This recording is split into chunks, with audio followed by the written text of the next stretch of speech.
growth spurt. During the growth spurt, when they are in active growth phase, if they engage in exertion like running or something, the muscles pull the bone up from their point of attachment into a very painful nodule, usually around the knee.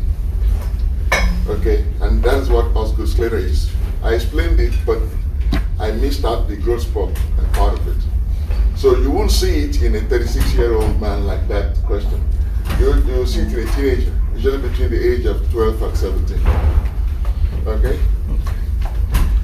All right, so today we're going to talk about, well, this is the beginning of this class, endocrinology. And I like to begin with this subject of homeostasis. Have you heard that term before? Yeah. Good. In the course of this class, we're going to talk about acid-base disturbances. Let me just warn you now. The way I'm going to teach you acid-base disturbances is the best way to learn it. When you get to an emergency lab and you talk to nephrology, when Felipe is teaching nephrology, or even when you go on your rotation, people will throw all kind of crazy formulas at you. It's not that they're wrong, but they're just not easy to commit to memory. All right? What I'm going to teach you will work 100% of the time. So you really don't need to learn any other new one. You may look at it and compare it and make up your own mind also, right? But what you will find is that the approach I have is the simplest approach. It's not in any textbook. You only get that from me. And that is one of my, remember I told you I'll teach you 3 things? Okay? It's one of the true seals. Only you would think like that. And you'll find it very helpful because it has served me for over 30 years. And I know you won't fail now. All right, so let's talk about homeostasis. So what is this homeostasis thing? One thing you need to know is that it's energy consuming, right? I'm going to sit down. Okay? The first thing you need to know is that it's energy consuming, right? It's a physiologic mechanism, and the purpose of it is keeping the internal environment constant. The body does not, the enzymes, you know about enzymes, right? They're sensitive to temperature, they're sensitive to pH, and everything in your body works with enzymes. Your vision, your thinking, your memory, everything is controlled by enzymes, right? So if those enzymes are not able to work properly, you are not going to function properly. So that is why it's extremely important to keep the internal environment, we call it milieu, constant for metabolic processes. In order for that to happen, you've got to have a receptor and you have to have an effector. The purpose of the receptor is usually to detect the change. And the purpose of the effector is to respond to the change, right? So you have this scheme here. This is what you want. This is balance right here, homeostasis.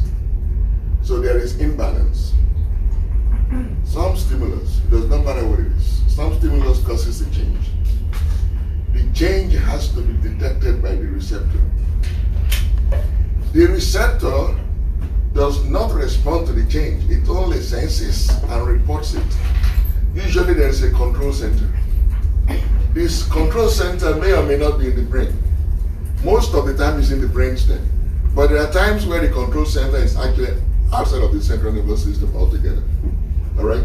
So the control center senses the change, formulate the appropriate output, and then send messages to the effector. It is the effector that restores homeostasis.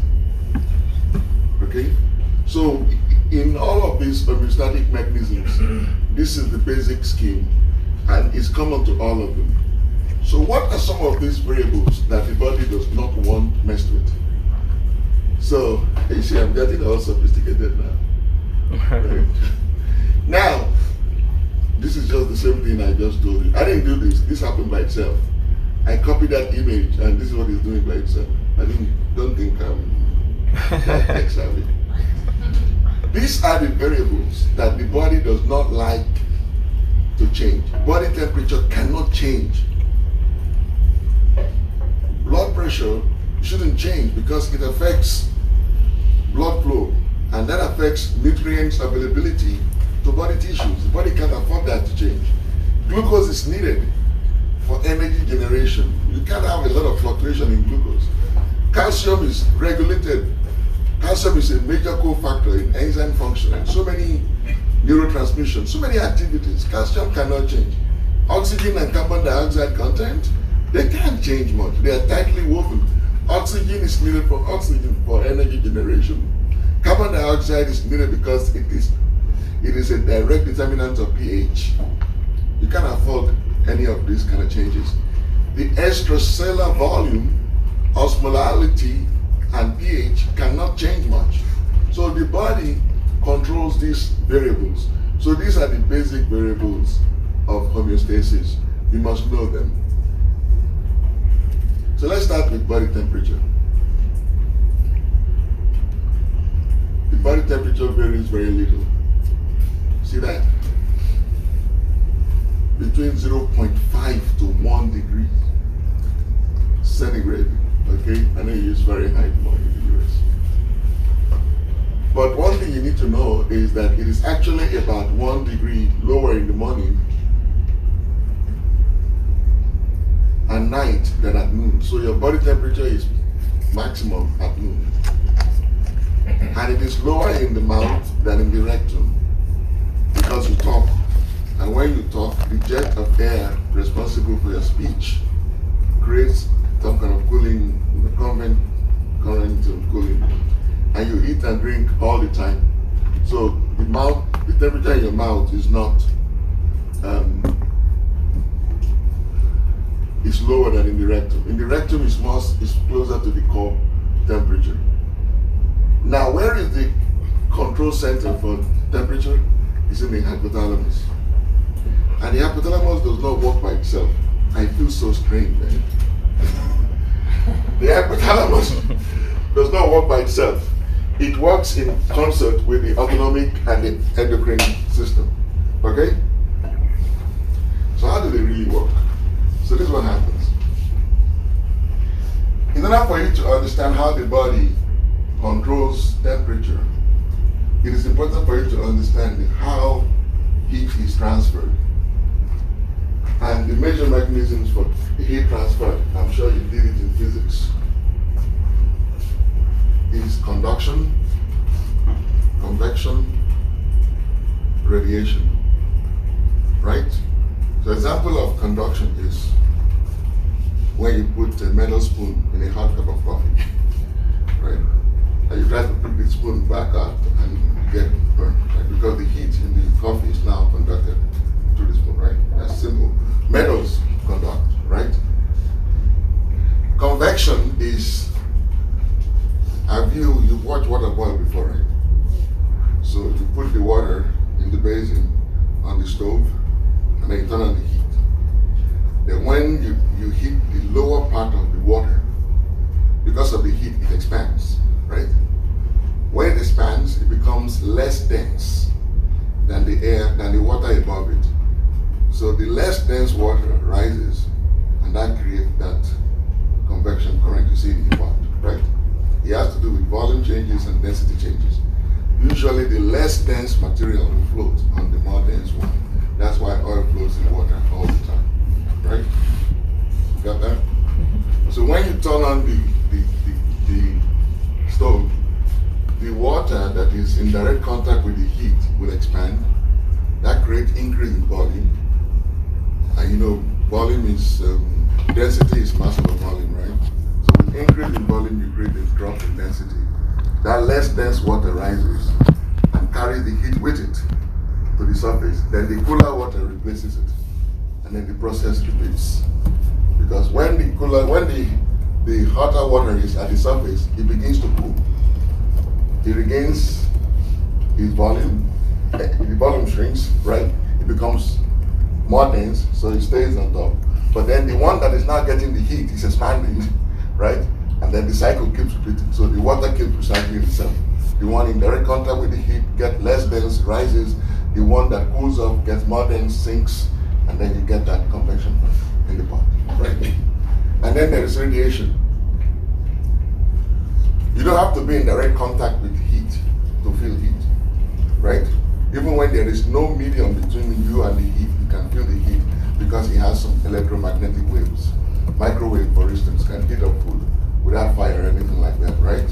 Okay, so those are the mechanisms by which heat is transferred. I'm sure you did this in physics, right? If you did physics. Now, how does this apply to the human body? In the human body, there is heat transfer by conduction, right? That is why when you sit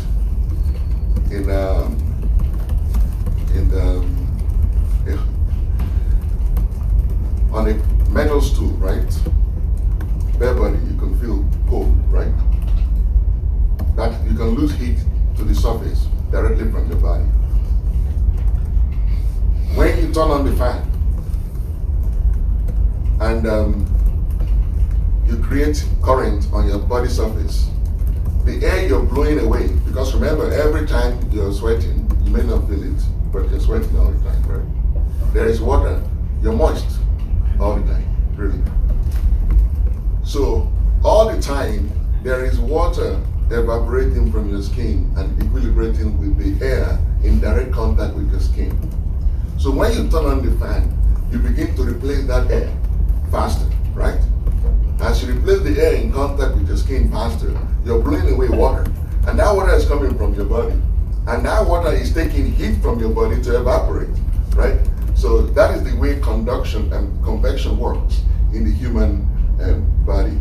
And of course, if you've been in the sauna, you know about this one, right? Radiation and then evaporation, I just told you, right? So one of the mechanisms that is really unique to humans is really evaporation. Because anytime you start sweating and you get out and your sweat dries, you feel cool, right? That is why you notice that when you give newborn babies that, they wrap them up immediately. Because if you expose them, the water will dry. They might catch a cold. Because the dryness of the water means the baby has lost heat. The only way water evaporates is if you heat it up. So if it disappears from the baby's skin, a little bit by convection, but mostly by evaporation. Okay? So these are the ways in which the human body transfers heat, exchanges heat really with its environment. Now, a healthy male, female, adult will do this very well, and they will keep their temperature constant and stable and without any problem. But it's not the same in everybody. The very young and very old people, they don't have the same efficiency because of the neural mechanisms involved. Okay? You need nerves, you need receptors, you need effectors, and many of those are not as efficient as you age. After 40, everything starts breaking down. Even though they say the fiery 40 is an illusion. After the age of 40, you don't get away with much. That's why you're supposed to have some sense. Like 40. Right? So, in the obese people and very skinny people, think about it. If you have a lot of fat blanket, there is so much distance between your core and the environment that what your sensors are reporting may not really reflect what the core temperature is. So it takes time for that information to go because the distance he has to travel is a little bit more, right? And the same thing, when people are very skinny, you have no fat blanket. I mean, it's like everything changes the temperature changes in the environment by 1 degree, immediately your core temperature changes by 1 degree because you have no blanket, right? So cachexia, this is extreme weight loss. Obesity, the same thing. And then high and low ambient temperature, of course you understand that. If the temperature is high in the environment, the only reason that you can actually lose heat is because there is less heat. If there is more heat where you're going into, you're not going to lose heat. If anything, you'll gain heat. Right? Exactly. So ambient temperature also affects the way your heat transfers. Now, high and low humidity. Humidity is the amount of water vapor in the air. You've been to Texas in the summer? You're sweating, your sweat can't evaporate because there is so much water in the air. There is no room in the air for the water to evaporate from your skin, right? So if you have very dry air, then you sweat easy because the sweat will evaporate and the sweating will serve its purpose. You will get the heat from your body and it will evaporate into the air because there is room in the air. But when there is high humidity, that means the air is already saturated with water vapor. Yeah, your water can get the heat from your body, but it's not going to be able to leave your skin because there is no room in the air to go to, right? So high and low humidities, they definitely affect heat transference in humans. Dehydration and edema, of course. Cooling system, your body cooling system requires you to sweat. If you are dehydrated, can you sweat? That is why you notice that when kids have fever, we worry because very quickly they're not able to sweat. And ordinary fever become a pyrexia, become what is called hyperpyrexia. The temperature goes from 38 degrees centigrade or 99 Fahrenheit to 102, 103 because the kids can't sweat, right? Okay. So dehydration will affect that. Then edema, if you are forming a subcutaneous, you're putting fluid into the subcutaneous space. Well, that fluid in the soft tissue that you're putting there is not subject to thermoregulatory mechanisms. It can evaporate, it can condense on its own. And then, in addition to that, it increases the distance. Just like fatty tissue does. All right? Excessive clothing or inadequate clothing. Right? All of that will contribute to your ability. They will impede your ability to exchange heat. Dr. Martins? Yes. Could you explain edema again? I was typing, I missed it. The what? Edema. Okay. Okay, you know edema is just accumulation of tissue in the water in the soft tissue, subcutaneous tissue. Mm-hmm. It increases, just like adipose tissue increases the distance between your core and the surface. Mm-hmm. Fluid in the soft tissue space increases the same distance. Okay. Plus, that fluid in your subcutaneous tissue is a third space. It's not connected to any particular fluid space in the body that is controlled by the thermoregulatory system. It's on its own. It's loose fluid. Yeah. You can squeeze it out, like when you put your fluid in some Anasaka patient, the fluid will pop and the hole will fill with water. Wow. Okay. Some nephrotic syndrome patients, some cirrhotic patients, you put your finger in there, testing for pedal edema, and you put their feet, it makes a hole, and the hole fills with water from their soft tissue. Because that water is just free water. It's not connected to any particular cavity that is regulated. Water, the exit of water from your intravascular system to your extravascular system is controlled. It happens only at a particular site in the cardiovascular system. It is pushed out at one end of the arterial end of the capillary. It is taken back in at the venous end of the capillary. It is controlled. When you have edema, that fluid is just, it's like pleural effusion. It's just sitting there, right? And it's subject to all kind of crazy stuff. It can come out, it can dry, it can become a nidus for infection and stuff like that. So as far as thermoregulation is concerned, the edema increases the distance between your skin surface and your core temperature, so that thermoregulatory efficiency is lost. Okay, just like the adipose tissue does. That's the easiest way to look at it. And then, alert, When you're awake, you see, I mean, when you're alert, it's easy, right? You feel hot, you step out to an airy place and you fan yourself. You do what you have to do. You wash your face, you pour water on your head, you do whatever you have to do. But if you're strung out on the pavement, you will lose heat to the pavement by conduction. You will lose heat to the air because cars are speeding by you, right? By convection. And if you happen to be so unlucky and a delivery truck park right next to you and put its exhaust right next to you, you will lose heat by you also gain heat by radiation from that truck. So when you're altered, you cannot engage in the necessary behavioral activities for heat conservation. So that is why altered level of consciousness. Alcoholics, before they die of liver cirrhosis, they die of hypothermia in the street and all these other places. Okay. Many times alcoholics are picked up in the street. You know those albinos that you see on the club? Many just picked up dead, especially in the winter month. The city try to pick them up, but many times they're dead by the time they get there. Most of the time they die because of hypothermia. All right? Okay. So this is how it works. How does the body control your temperature? So let's start from the center.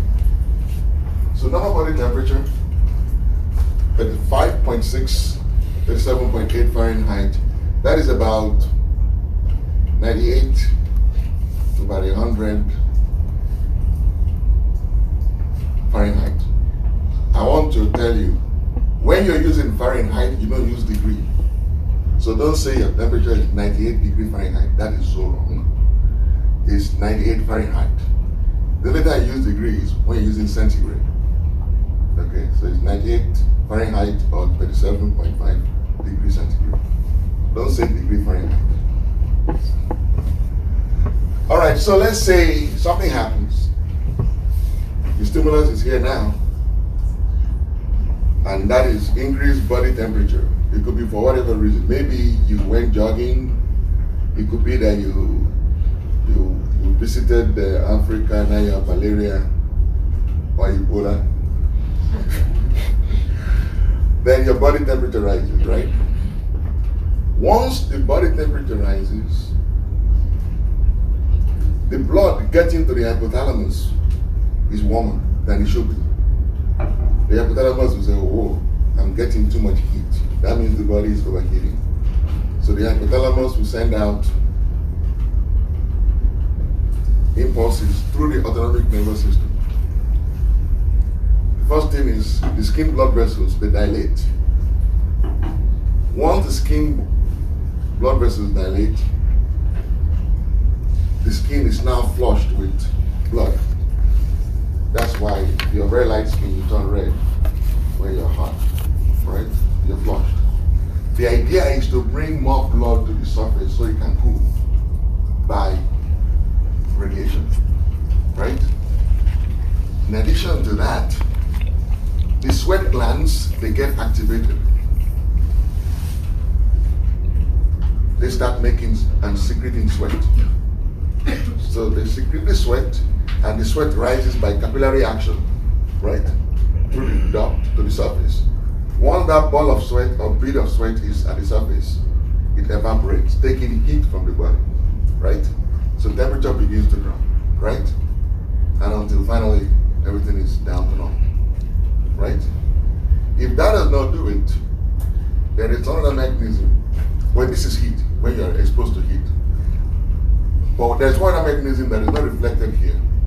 You also become a little lazy. You don't want to move. Have you noticed that when the temperature is too hot, you're like, I don't want to leave this place. The reason you behave like that is because your body does not want you to generate more heat with muscle contraction. That's why the most stupid thing you can do is to get on the street in California, especially Los Angeles in the summer, and start jogging in the afternoon. You know?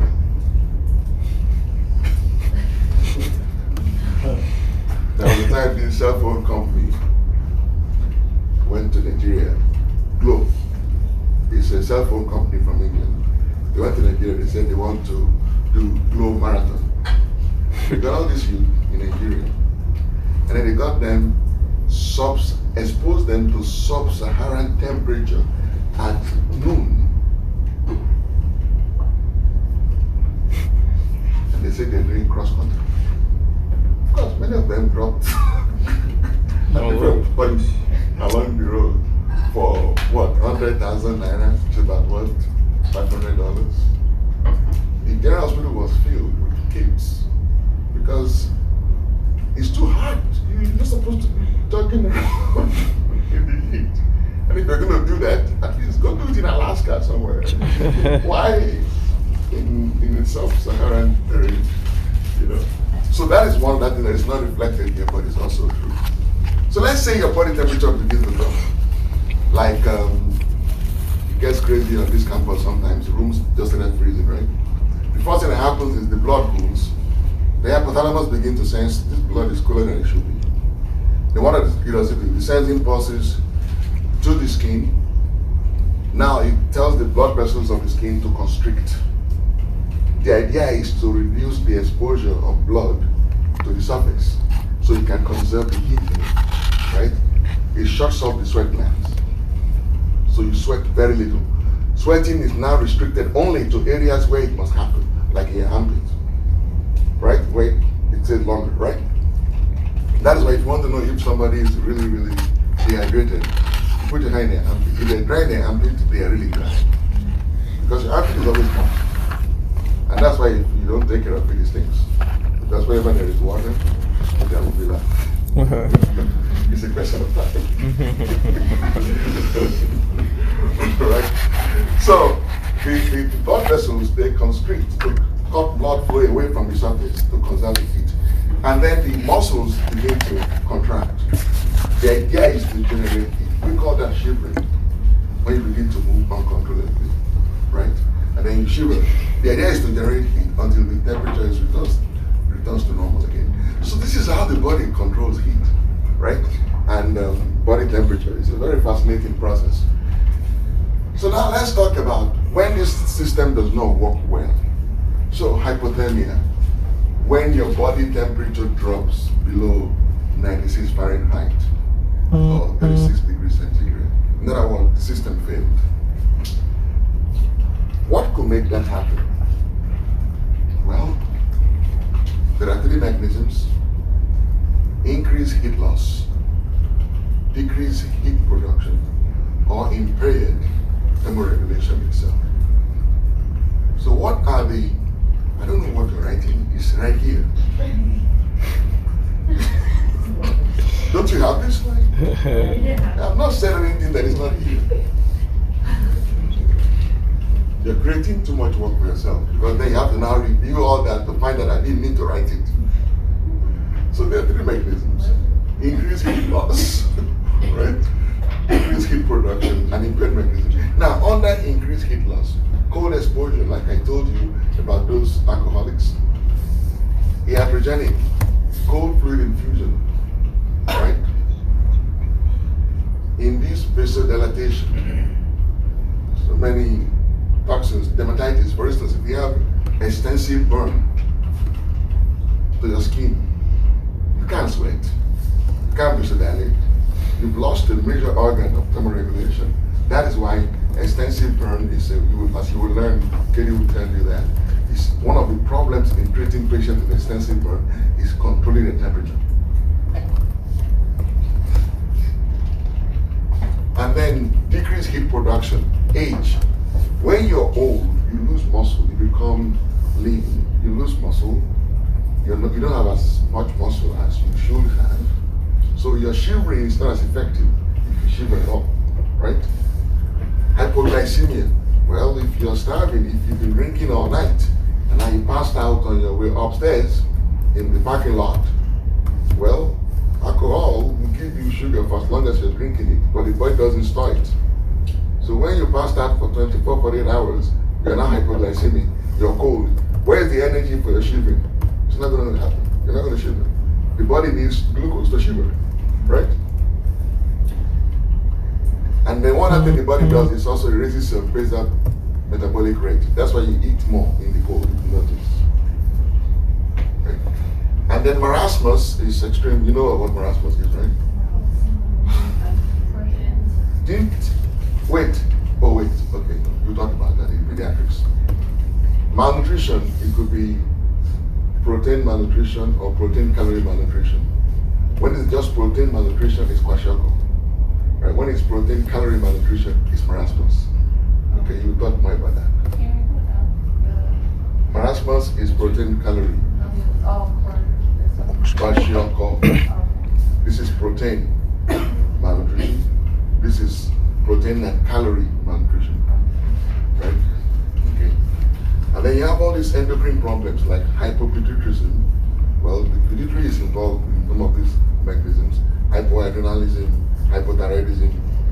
These organs, these endocrine organs are important for heat production. If you don't have enough cortisol, because cortisol is the reason you have the glucose you need to generate the heat, right? Thyroid hormone is the reason you could actually burn the glucose in the first place, right? So all of these endocrine deficiencies will give you decreased heat production.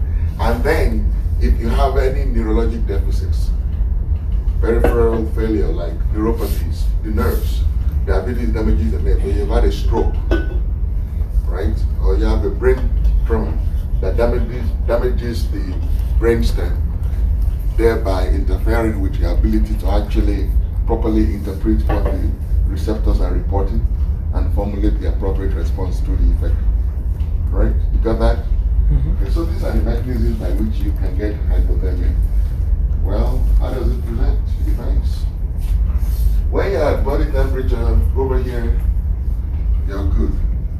Nothing is happening. Like you're all, I'm sure most of the body temperature right now is about 37 degrees centigrade, by about 98, 99 Fahrenheit.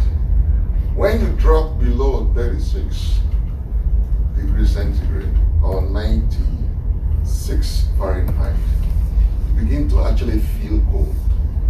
Okay? When you get to 35, you begin to shiver. But then you get to 34, that is 92 Fahrenheit. You are beginning to get confused because now you're interfering with metabolic processes. The ability to perceive, respond properly, that are dependent on the proper functioning of your enzymes begin to fail. You're not getting a little bit confused. By the time your temperature drops to 33, you're stiff. You will pass out by the time you get to the 30s. If somebody gets to you at 30, they might bring you back. By the time nobody gets to you, your skin begins to show loss of color. The reason you show loss of color, the color in your skin is determined by blood and melanin. Okay? So, if you go, of course this is a white person. The black guy will never see loss of color, he never had it. Right? By 23, everything just stops. The heart stops, everything stops, and the person dies.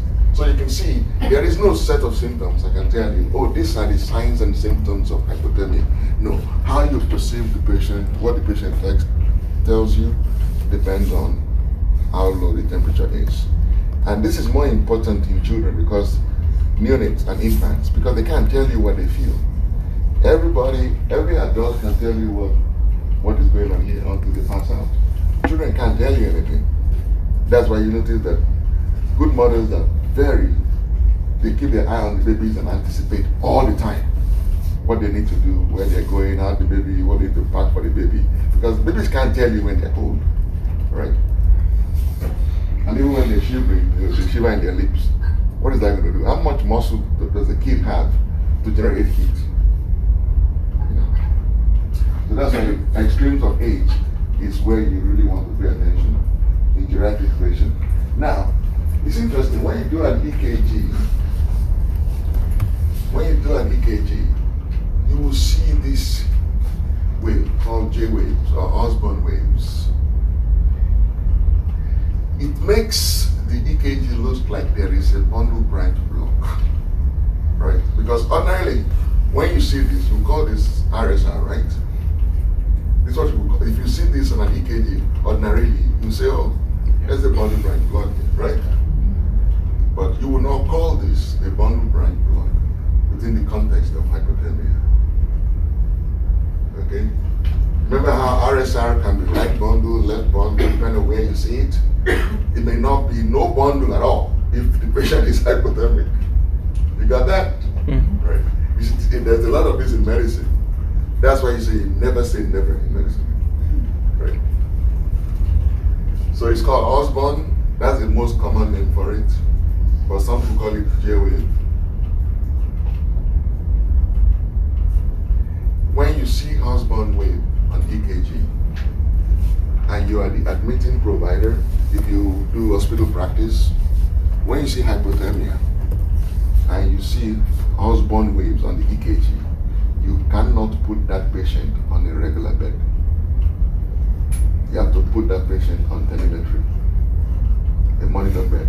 Those beds with those monitors that have monitor heart rhythm all the time. Okay? If you put that patient on a regular bed, unless he's sleeping with your boyfriend, put the patient on the monitor bed. Why do you have to do that? Because once you see Osborne wave, that means the heart is already responding to the cold. And a cold heart is irritable and can go into any arrhythmia at any time. If that heart goes into a ventricular arrhythmia, that patient will be found dead. Because on a regular bed, nobody is monitoring the patient. Nurses go by every 4 hours to do vitals. How long does it take VFib to kill you? Minutes. But if you put them on a monitored bed where somebody at the nursing station is keeping their eye and the machine will beep. Like when I was in Kaiser, I couldn't sleep because that damn machine kept beeping. Boom, boom, boom, boom, boom, right? So that is, whenever you see, this is the point of Osborne wave. Whenever you see it, you have to put the patient on a telemetry unit. Okay? Got that? Mm-hmm. And then there are some things you will see in the lab, right? Liver enzymes might be elevated. It is not necessarily because the liver is damaged, but if you know, I know you did diagnostic skills 1, did they tell you where SGOT and AST all come from? Right, they come mostly from the liver, but they also come from muscle, right? Right, so the rhabdomyolysis that you get can also give you these elevated liver enzymes. You get creatine phosphokinase, lactic dehydrogenase, even myoglobinuria. How would you diagnose myoglobinuria? Urine will be positive for blood, and there will be no red cells. That is how you know this patient has myoglobinuria. Okay? Urine is positive for blood, but negative for red cells. Why is it so dangerous to diagnose myoglobinuria? Let me ask you, what must you do if you find myoglobinuria in a patient? You want to admit them, you want to give them fluid. If you can't admit them, start giving them up to 3 to 5 liters of water. Because what happens is myoglobin clogs the renal tubules. It's a major cause of acute tubular necrosis. It damages the kidney. Okay? So that's what makes it dangerous. That's why you cannot afford to miss myoglobinuria. Because if you miss all of this, the patient ends up with acute tubular necrosis. Professor Finley will talk to you more about ATN. All right? How do you manage it? Well, healthy, no problem. Mild, the patient is conscious but shivering. Make sure you turn off the fan, increase the heat. Cover them up. Give them warm liquids. If that is not helping, you may start what is called active internal and external rewarming. So you warm up IV fluids and you infuse it, or you put an NG tube down and you put warm liquid and suck it out. Put another one, suck it out. The whole point is to warm the patient up, right? So when you begin to put in tubes, like put a Foley catheter and begin to irrigate the bladder with warm water. All of those are called active internal and external cooling. Rewarming measures. Active. Whenever you begin to put tubes and giving warm liquids through tubes, NG tube, Foley catheter, IV fluids, those are active rewarming measures, right? When it is very severe, you might actually have to do ECMO. Remember ECMO? It's like dialysis. You take the blood out, warm it, and give it back to the patient, right? And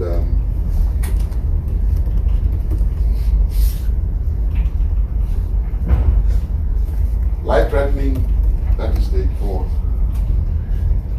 By the time you get less than 24, it's probably better to leave the patient alone. Okay. Even though, that is debatable.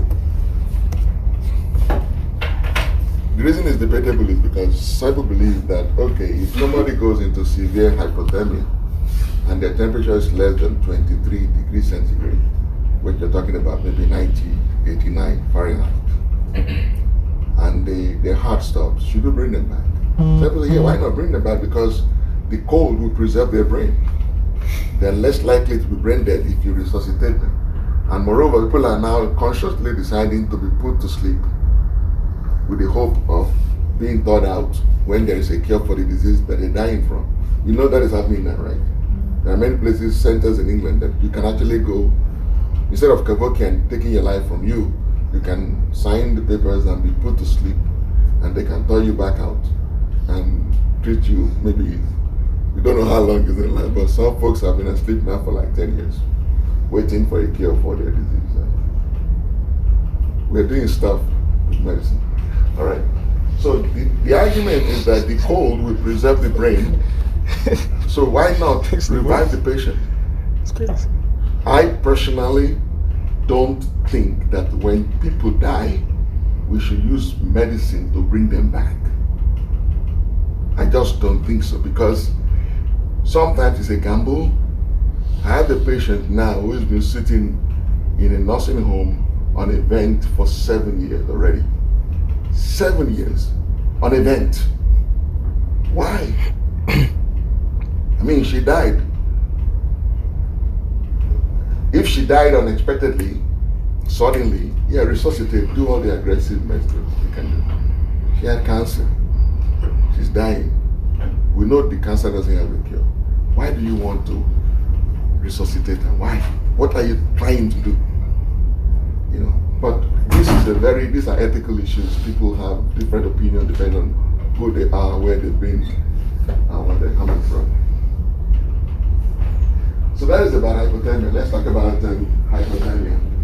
Now, hypothermia is simple and straight. It's hypothermia. If you don't get far away from that. For hypothermia, you have to distinguish between two types of hypothermia. There is one called pyrexia, and there is one called hypothermia. What is the difference? Pyrexia is just fever. Okay? Pyrexia involves a pyrogen-induced, prostaglandin-mediated reset of the thermoregulatory set point to a higher level. You all know what pyrogens are, right? Okay. Bacteria they secrete this protein called pyrogens. These pyrogens are able to interfere with body tissues, human body tissues. So when you have a bacteria, say septicemia, these pyrogens can actually go to the hypothalamus and reset the hypothalamus to a higher level, right? So instead of the hypothalamus responding to a warm blood by initiating cooling systems, it sees it as normal. There have been all kinds of hypotheses as to why this happens. Some people say in our course of evolution, I hate that word, right? Evolution, right? That we have acquired skills for survival, and that the hypothalamic thermoregulatory reset is an attempt by the body to raise the body temperature to destroy the bacteria. The They said because we can take on more heat than the bacteria. You know the same principle for chemotherapy, right? We cannot. You have to really intend to kill somebody with chemotherapy, to kill a human being with chemotherapy, but you can kill cancer cells at a much lower dose, right? So the same way, they say the bug, they release pyrogens, and the body has now learned to treat pyrogens as sensors to increase the thermoregulatory set point, to raise the body temperature and destroy the bacteria. But the thing is that the temperature that we need to destroy the bacteria is not where the body temperature gets to, right? So I don't subscribe to that. I think it's one of those things in life that pyrogens cause thermoregulatory reset and we get fever. All right? Why is it important that you remember that pyrexia is pyrogen induced? Because that means you must remember that it is seen within the context of infection. Right? Why is it important that you know that it is prostaglandin mediated? Because that means you know it's sensitive to NSAID. Right? So this definition, the words I use there are very important. Okay? And pyrogens can be exogenous from microbial agents or endogenous from activated immune cells. And in pyrexia, body temperature rarely exceeds 41 degrees centigrade or 106. That is why I don't believe that hypothesis that the body temperature rises because the body is trying to destroy the bacteria. If you're trying to destroy the bacteria, come on, you're going to bring it to near boiling. Right? If you're not going to bring it to near boiling, why raise it? Raise it up, you know. All right? And generally speaking, when you have pyrexia, the temperature pattern follows the normal pattern. Remember I told you the temperature, your body temperature drops in the night, right? And it's highest at noon. It drops in the night. So even in pyrexia, that diurnal variation is maintained, right? So that is all you need to know about pyrexia. Now, what is hypothermia? Hypothermia is really heat stroke. Okay? It is, you get hypothermia whenever your heat generation exceeds the cooling capacity of the thermoregulatory system. Okay, if you want to hot people, go get them to do marathon in Texas in the heat of summer. You will hurt them because you'll be getting them to exercise in a very hot and humid environment. They won't be able to sweat. Even if they sweat, it's not going to evaporate. They will overheat very quickly. Okay? They will end up with heat stroke. Or when you have medications that interfere with the thermoregulatory cooling systems, can you think of any of those medications? Like the anticholinergics, right? We use them for a lot of stuff. So if your patient is taking anticholinergic and they want to participate in a marathon race in the summer, would you allow them? Then I don't take that medication if you're planning to do that, right? So, in hypothermia, the thermoregulatory set point is known, but the diurnal variation is lost. Okay? So extremely important that you're able to tell these two mechanisms apart. Alright? You're good with this? Excellent. So how do you end up with generating so much heat that you overwhelm your own cooling capacity as a human being? How does that happen? How does a person get to do that? Well, you could do it by exertion. Like we said, vigorous physical activity in a hot and humid environment. Because the vigorous physical activity leads to heat generation. The hot and humid environment limits cooling by convection and evaporation, and the body overheats. That's what happens. Or it could be completely non-exertional.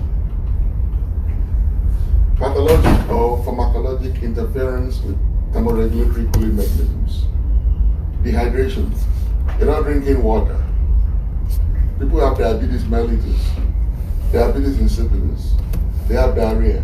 All of these will give you free water deficit. And if you have free water deficit, you can't cool by evaporation. Right? And then there are medications that will interfere with your autonomic nervous systems. Your anticholinetics, your antihistamines, your selective serotonin reuptake inhibitors, your monoamine oxidase inhibitors, your tricyclic antidepressants, your neuroleptics, your stimulant medications like drugs, not medications, amphetamines, cocaine, LSD, angel's dust, right? All right. So those are the ways in which you can actually get your body temperature to get above 99 and you overheat. So your body can actually overheat. How does it present? In the mild case, hypothermia presents with heat exhaustion. In mild, moderate cases, heat exhaustion. In moderately to severe cases, you end up with what is called heat stroke. What does heat exhaustion look like? Heavy sweating, weakness, cool, pale, clammy skin, reddish pulse, you may faint, you may have cramps, blood pressure will drop. As you come towards heat stroke, the temperature is now above 103. Your skin is now hot and red. Your pulses are now coming back strong because your body is putting up a last fight. You might lose consciousness, become disoriented, and ultimately what kills you is your inability to sweat. So, how do you diagnose heat stroke? Body temperature. When it's more than 103 and you have the right setting for hypothermia. Okay?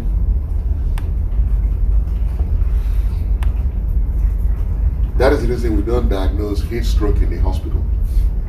It's usually outside in community events. Okay? Dr. Martin, I have a question. So I know the rectal temperature is probably like the true indication. So if you're like in a community event, what does the oral temperature have to be for it to be considered heat stroke? Or do you just look at the symptoms? You look at the symptoms and then you look at the oral temperature and what the person has been doing. For instance, if somebody has been in a community event and they've been drinking Kool-Aid and horchata and all this other stuff, ice, chewing ice and all that, you won't do oral temperature. And the truth of the matter is that you are not likely to go into hypothermia when you're doing that. If you're able to do that, you know what I mean? So if somebody is able to go around and buy ice cream and drink it, they're not going to be like hypothermic, right?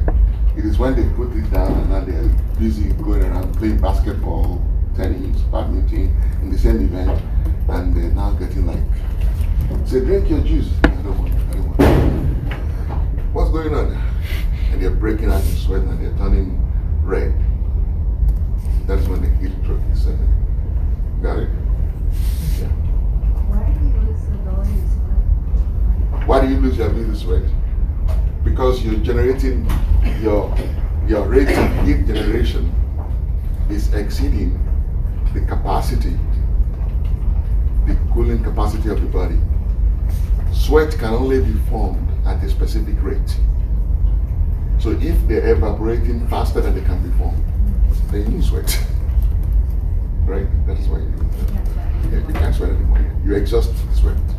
It's not that you don't have any more water to sweat, but the rate at which the sweat can be formed is way below the rate at which it is evaporating. So you don't see the sweat anymore. Yeah. Now that? Yes. So if their body temperature isn't, like, you see that they are, I guess, weak in a way, and their body temperature isn't above 103, then it's heat exhaustion? Exactly. Okay. Exactly. Now, I put this here. You may or may not, they may or may not ask you, but I think it's important for you to know as a clinician, right? That there are some drug-induced hypothermia Actually, I don't know why I keep making this mistake. That is really hyperthermic. Okay, the change is to hyper. It's not hyper. Hyper. It's hyperthermic. Please change it. Okay. So whenever you see somebody with hyperthermia, regardless where the setting is, regardless what the circumstances are, you must find out, is this a malignant hyperthermia? Is it a neuroleptic malignant syndrome? Or is it a serotonin syndrome? Because all of these are differential diagnoses of hyper, not hypo, hyperthermia. Okay? I need to change that slide. So now what are the differences between these three? The way you can differentiate them is between these categories over here. In malignant hyperthermia, you usually see it around the operation. Patient is going into under anesthesia or coming out of anesthesia. Okay? So this is usually induced by anesthetic agents. Okay? It comes on in minutes to hours. It presents straight away with agitation. The patient loses their ability to move. Temperature goes really, really high. And blood pressure begins to go high and low, autonomic instability. How do you treat it? You reverse the effect of the anesthetic agent with dantrolene, it's a muscle relaxant, and you support them. The important thing is to make diagnosis. Right? Now, neuroleptic malignant syndrome is usually seen in patients who are on neuroleptic dopamine antagonist, or patients that are withdrawing from Parkinson's disease medication or dopamine agonist. So when patients are on neuroleptic medication, this one takes days to weeks. This patient presents with catatonic stupor and they are mute. You know what catatonia is? Don't worry, you're doing behavioral medicine this summer, right? So you will see about catatonia. Catatonia is actually a psychiatric state. You've seen it, I'm sure. Well, you may not have seen it because many of the mad people on the street in Los Angeles are drug crazed. When you see real lunatics, they do all kind of crazy stuff, right? Like, I've seen a madman stand for hours like this. Like this, for hours. Like, how is he doing that?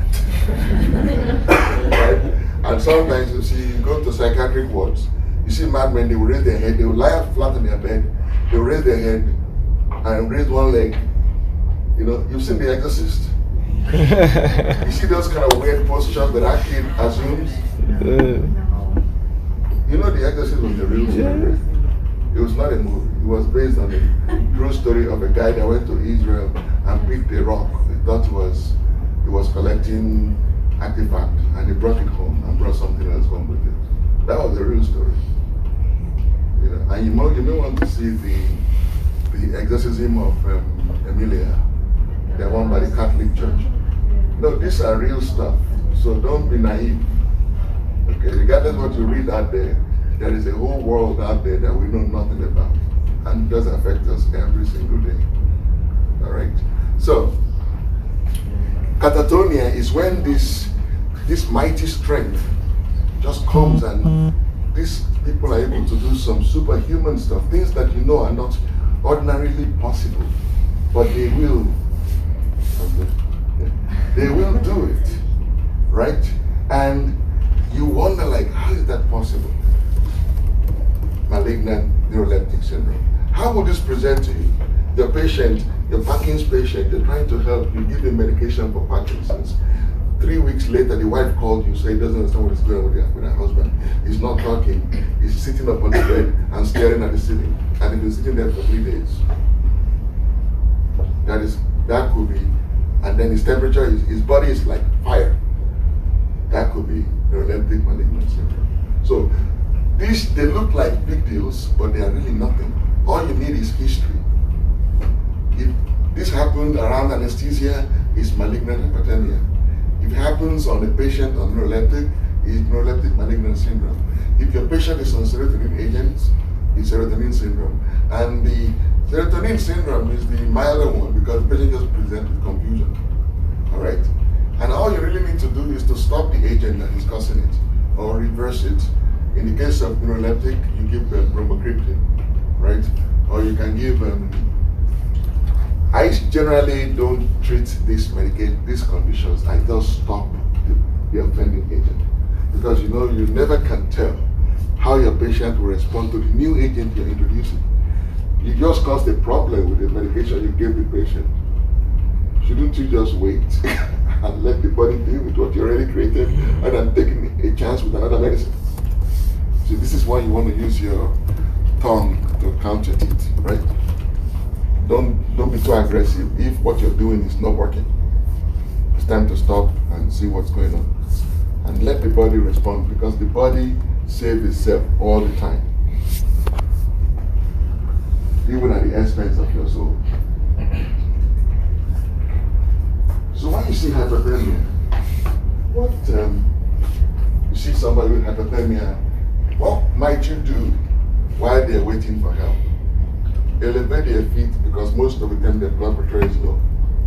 Give them fluid if they are conscious and they can swallow. Because if they're not conscious and they can swallow, you give them fluid. What are you going to give them? Pneumonia. A right or left lower lobe pneumonia, which one? Brandy. If you give somebody, were you in trance, man? No, I was paying attention. Right? Yeah, right lower lobe pneumonia. If the guy is not awake, you give him fluid, he will aspirate. End up with pneumonia. Have the person lie down, apply cold compresses, start from you. Get all your frozen vegetables and put them on the patient. Use a fan and wait for the paramedics. So that is hypothermia. Okay? Remember the three differential diagnoses: neuroleptic malignant syndrome, malignant hypothermia, and serotonin syndrome. Whenever you see hypothermia, those three things must come to your mind. What am I dealing with here? In exam, nobody should ever get you on that, because the history should be clear. You have a patient, you clear for surgery, right after CS, under general anesthesia, the patient started acting crazy. Temperatures went up. That is most likely malignant hypothermia. Okay? And unfortunately, this will happen on your watch, not in the OR. It will happen in the immediate post-op period, where the anesthesiologist is gone. He's putting someone else to sleep. And you're going to have to deal with this problem. So it's important that you recognize it early, so you can call out for the help you need immediately and help the patient. Okay? So let's talk about pyrexia. This is fever now. Alright, so pyrexia is you have a bug, infection, toxin, tumor, whatever it is. Macrophages, they respond, they release this prostaglandin, and prostaglandin 2, E2 specifically, is the one that goes to the anterior hypothalamus and elevates it and makes a normal body temperature looks like it's low, right? So normal body temperature begins to be perceived as if it's low body temperature. So the person begins to shiver and body temperature rises, and it shuts off cooling systems, right? And then you end up with heat production and heat conservation, and you have a fever. Now, the causes of fever, they've changed. Look, in the 1960s, look at the causes of fever. They are mostly infection, right? And neoplasms. They have these non-infectious inflammatory diseases, and then you have a bunch of conditions. It's a mixed bag. And then you have about 10% of the time when you will not even know what is causing the fever. Look at what is happening in 2007. Infections are less. And look, many times now, we don't even have a diagnosis for fever. What used to be about 10%, now it's about half the cases. So many times, why am I telling you this? Just know that fever is always going to be a nuisance. So don't stress it. Gauge it, assess it, mild, moderate, severe, and act appropriately. The treatment is always symptomatic. Okay? I'll give you some clues as to how you can know when to worry about fever. as we move on. Okay? Now, there is a condition. You know, like I said, fever is, pyrexia is fever, right? And now, in 2007 and up till now, about 2/3, about 50% of the patients, you will not know what is causing the fever. And you just keep doing symptomatic treatment, and you hope it goes away. There are some instances when the fever will not go away. When the fever does not go away for 3 weeks, we want to be able to differentiate that kind of fever from all the other type of fever. That fever is what we call fever of unknown origin. I like this term better. Persistent, perplexing pyrexia.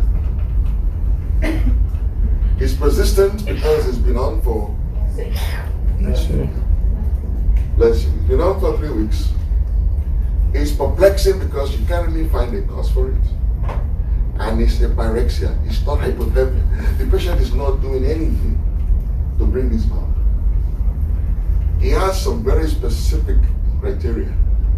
Elevation of body temperature above 99 Fahrenheit or 38 degrees centigrade for more than 3 weeks without a specific diagnosis, in spite of 1 week inpatient evaluation or 3 outpatient evaluations.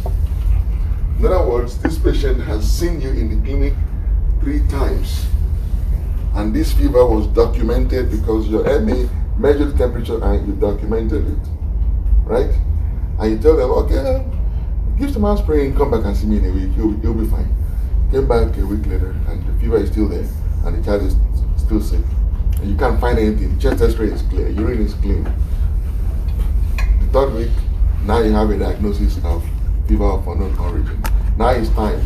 Or it happens in the hospital, you admitted a patient for, say, broken ankle. They put the cast, fever starts. You say, oh, fever. Oh, probably incidental. Let's just watch the fever.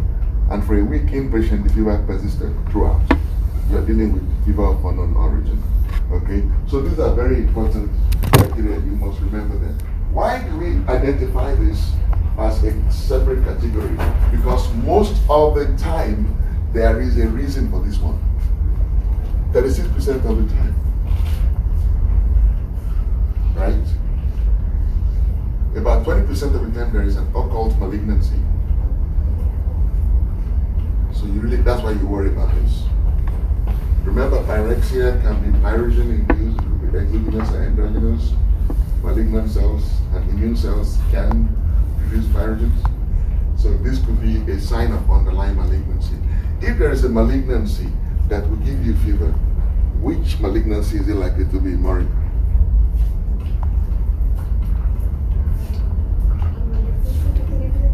Yeah, if a malignancy is going to give you fever, which, yes, it's definitely going to be a malignant tumor, but which organ, which type of malignancy?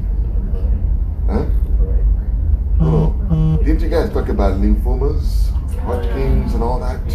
Yeah, most of the time those are the malignancy of the lymphoid organs, right? Lymphomas, Hodgkin's and non-Hodgkin's and all those stuff. Yes, those are the ones that will do that. And many times, because they are lymph organ malignancies, they could be hidden. They may not show until you actually go looking for them. Okay? So that's extremely important that you remember that. Okay? When persistent perplexing pyrexia is due to an infection, mycobacterial disease, rheumatic fever, endocarditis, and abdominal abscesses are the leading causes of it. So what kind of TB would it have to be for it to give you APP? What kind of fever would it have to be? Christian. And what kind of TB would it have to be for it to give you FUO? Disseminated TB, right? Because chest x-ray would have to be negative, right? So if you have TB with a negative chest x-ray, that is disseminated TB, right? That could be TB in your abdomen, it could be TB anywhere. All right. So that is a more difficult TB to treat. Many, many times you have to treat it blindly and hope that you cure the patient. Okay? So that is why it's important to kind of diagnose this as its own disease. Okay? Now, there is a guy, a German guy, Karl von Liebermaster, whatever that is. All of this is history. What is important is that, generally speaking, whenever your temperature goes up, your pulse rate goes up. It's a normal thing. Okay? Whenever temperature goes up, pulse goes up, right?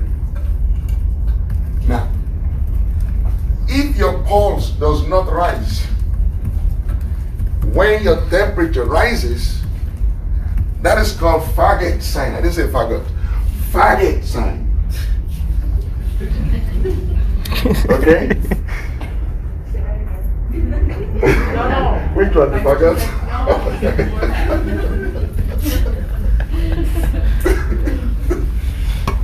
Generally speaking, when your temperature goes up, your pulse goes up. When your pulse does not rise, when your temperature rises, that is what is called Fargate sign, or clinically described as temperature-pulse dissociation.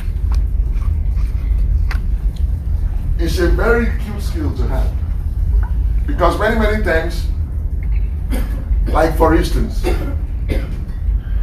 in malaria, you have temperature-pulse dissociation. There are some specific infections, rare infections, that will give you temperature pulse dissociation. And if you know about temperature pulse dissociation, you will look for those diseases depending on where you are. But if you don't know about temperature pulse dissociation, you will miss that diagnosis. What are some of those diseases? Look at them over here. So causes of temperature pulse dissociation: Legionnaires' disease, psittacosis, Q fever, typhoid fever, typhus, babesiosis, malaria, leptospirosis, yellow fever, dengue, viral hemorrhagic fevers, Rocky Mountain spotted fever. Looks like a long list, right? But it just did ID, right? So you know it's long, but it's very simple. Because for you to get Rocky Mountain spotted fever, you must have gone camping, right? For you to get malaria, you must have visited an endemic area. For you to get leptospirosis, you've been exposed to rat droppings, right? For you to get Legionnaires' disease, you were exposed to closed ventilation system, right? So all of these infections, and then there is this non-infections. Remember that, beta blockers. Don't say your patient has temperature pulse dissociation if they have pneumonia and they are taking atenolol for hypertension. Mm-hmm. Because atenolol will not let the pulse rise, right?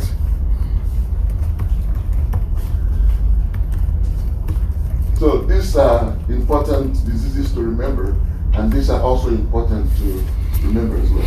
I want you to notice that when lymphomas give you pyrexia, it tends not to have temperature pulse dissociation. I mean, it tends to have, it tends to have temperature pulse dissociation. So if you have FUO with temperature pulse dissociation in the United States, no history of travel, no history of camping, and the age is right, look for lymphoma. Okay? What is factitious fever?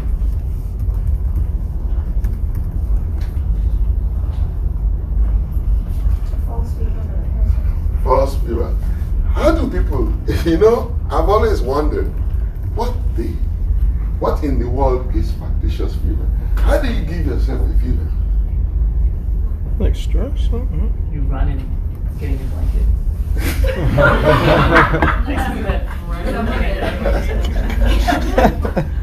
Right. I mean, I hear it all the time. I'm like, how do you do that? I got one.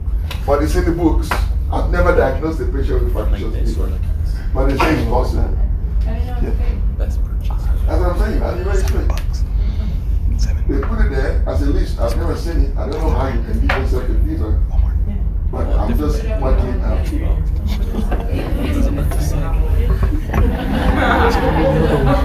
I don't know how you do it. So how do you manage pyrexia? Again, temperature range 99 to 104. Whenever your temperature is above 40, you're in trouble. Okay? Between 38 and 40 degrees centigrade or 99 to 104, you can use external cooling measures. You expose the patient, fan them. You can tape sponge them. That is just like getting a wet cloth, wiping them down with it. You can use ice, put ice pack in the groin and axilla. That would be fun. Then, when the temperature is above 104, Dude. you guys can leave me alone. You have to now start internal cooling measures, right? Okay. Ice water irrigation, bladder, gastric, and bowel. If that does not work, cold hemodialysis. You can use any of these. If you practice in a hospital and you're dealing with fever, you're supposed to increase the amount of IV fluid you give the patient by 10% for every degree rise in body temperature above 99. So if somebody's maintenance IV fluid is 3 liters a day, if they have a temperature of 104, you have to increase that fluid to like 350 a day, 3.5 liters. You have to increase. Why? Because you know they're losing more water with sweating, even insensible from expiration. They will become dehydrated if you don't fix that. And the fever will get worse. Okay, so you increase the free water by 10%. All right? Okay, that is all about temperature, my goodness. So let's go around through blood pressure control. But before I go to blood pressure control, any questions on temperature? It's not a whole lot. If you just think about it, I could have given you like a dozen slides to talk about everything, but I wanted you to understand clearly. For the last slide, I see you have some medications in the pictures, like yeah, those are just NSAIDs. yeah. So like as far as like just talking about external cooling measures, that's just like external cooling measures are added on to you. Yes, when this fails. Okay. Yeah. Okay. But most of the time, smart mothers would have done the cooling measures before they bring the child to you. True. Everybody call you. True. Right. No. Usually, most people would do this first. Oh. And most mothers would have done this even before you get to see them. So you can do them together, one after the other. That's what you like. Right. All right, so let's talk about blood pressure. This is a breeze. You've done this. You've done cardiology for Christ's sake. So this is nothing. Yes. Who is talking? Oh, sorry. You want to get a break? Yeah, I was hoping to give you a break in 10 minutes. You want it now? All right, good. If not, you lose us. Huh? If not, you lose us. I know. Before you get heat stroke. I talked about baroreceptor tone.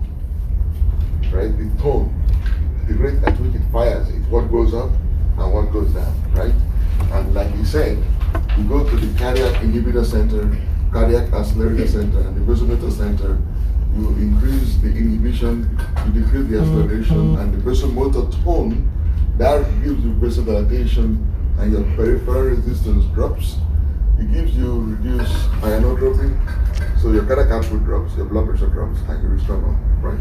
And if the opposite, again, when your blood pressure is decreasing, you decrease baroreceptor tone, you inhibit the inhibitor, and as a result, you accelerate everything else. Cardiac accelerator, vasomotor constriction. So you get vasoconstriction, you get increased cardiac output. Together, that gives you increased blood pressure, and blood pressure is restored, right? So, well done, man.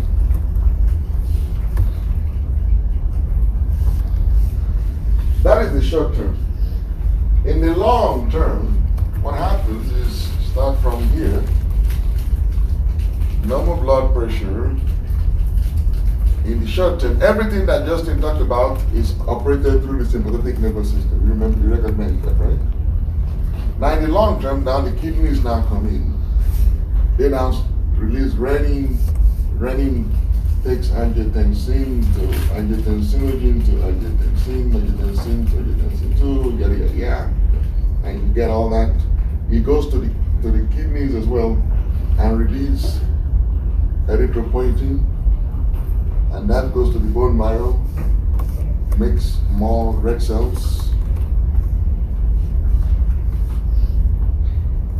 With that increased red cells, your angiotensin 2 releases antidiuretic hormone, aldosterone, stimulate test. All of that will increase blood volume and blood pressure. That is what sustains the increase that you get with blood pressure and restores blood pressure to normal. Okay, so everything here is about when your blood pressure is falling. Okay? Now, what happens when your blood pressure is increasing? So, blood pressure is rising, what happens? You release ANP from the heart. ANP is your atrial natriuretic peptide or brain natriuretic peptide. What does it do? It increases sodium loss in urine, increases water loss in urine, reduces your thirst, inhibits ADH, aldosterone, epinephrine, inhibits everything, causes peripheral vasodilation. At the end of the day, you reduce blood volume and you bring blood pressure down to normal. So the body does all these things to maintain blood pressure. There is nothing here that you don't understand. You can, if I just give you this slide, you can write an entire book chapter on how each of these works. All of you have that in you right now, right? Okay. So let's look at blood glucose. Blood glucose is exactly the same thing. So what happens? You eat. After you eat, blood sugar level rises. The increase in the blood sugar is sensed by the pancreas, specifically by the beta cells. And they're like, okay, the blood sugar is too high. So they will release insulin. Once insulin from the beta cells of the pancreas is in circulation, it causes the liver to take up the glucose and convert it into glycogen, which is a stored form of glucose, right? And also stimulate these cells, muscle cells and fat cells, to take up glucose and store within themselves as glycogen, and blood glucose drops. That's it. When blood glucose begins to drop too low, a different set of cells in the same islet of Langerhans, called alpha cells, they will now release glucagon. Glucagon will now go to liver and say, hey, that glucose I gave you the other time, I want it back. So the liver will now begin to break down glycogen into glucose, and blood glucose rises. And all of this happens between 80 and 120 milligrams percent. Pretty straightforward, right? We'll talk more about that along the way. Now, what I want you to understand is this. There is only one hormone that lowers your blood sugar. Only one hormone. But there are several hormones that will make it come back up. Those hormones that make your blood sugar come back up after it's gone down are what we call insulin counter-regulatory hormones. I don't know why they call them insulin counter-regulatory hormones. Why don't they just say anti-insulin hormone? That would make more sense, simple and straight. But this is the way they choose to describe it. I wasn't there when they were having that conversation. So insulin counter-regulatory hormone, they consist of glucagon, growth hormone, cortisol, and epinephrine. What is the implication? That means when your blood sugar drops, your glucagon level rises, your growth hormone level rises, your cortisol level rises, your epinephrine level rises. That is the reason your blood pressure can rise with hypoglycemia. Okay?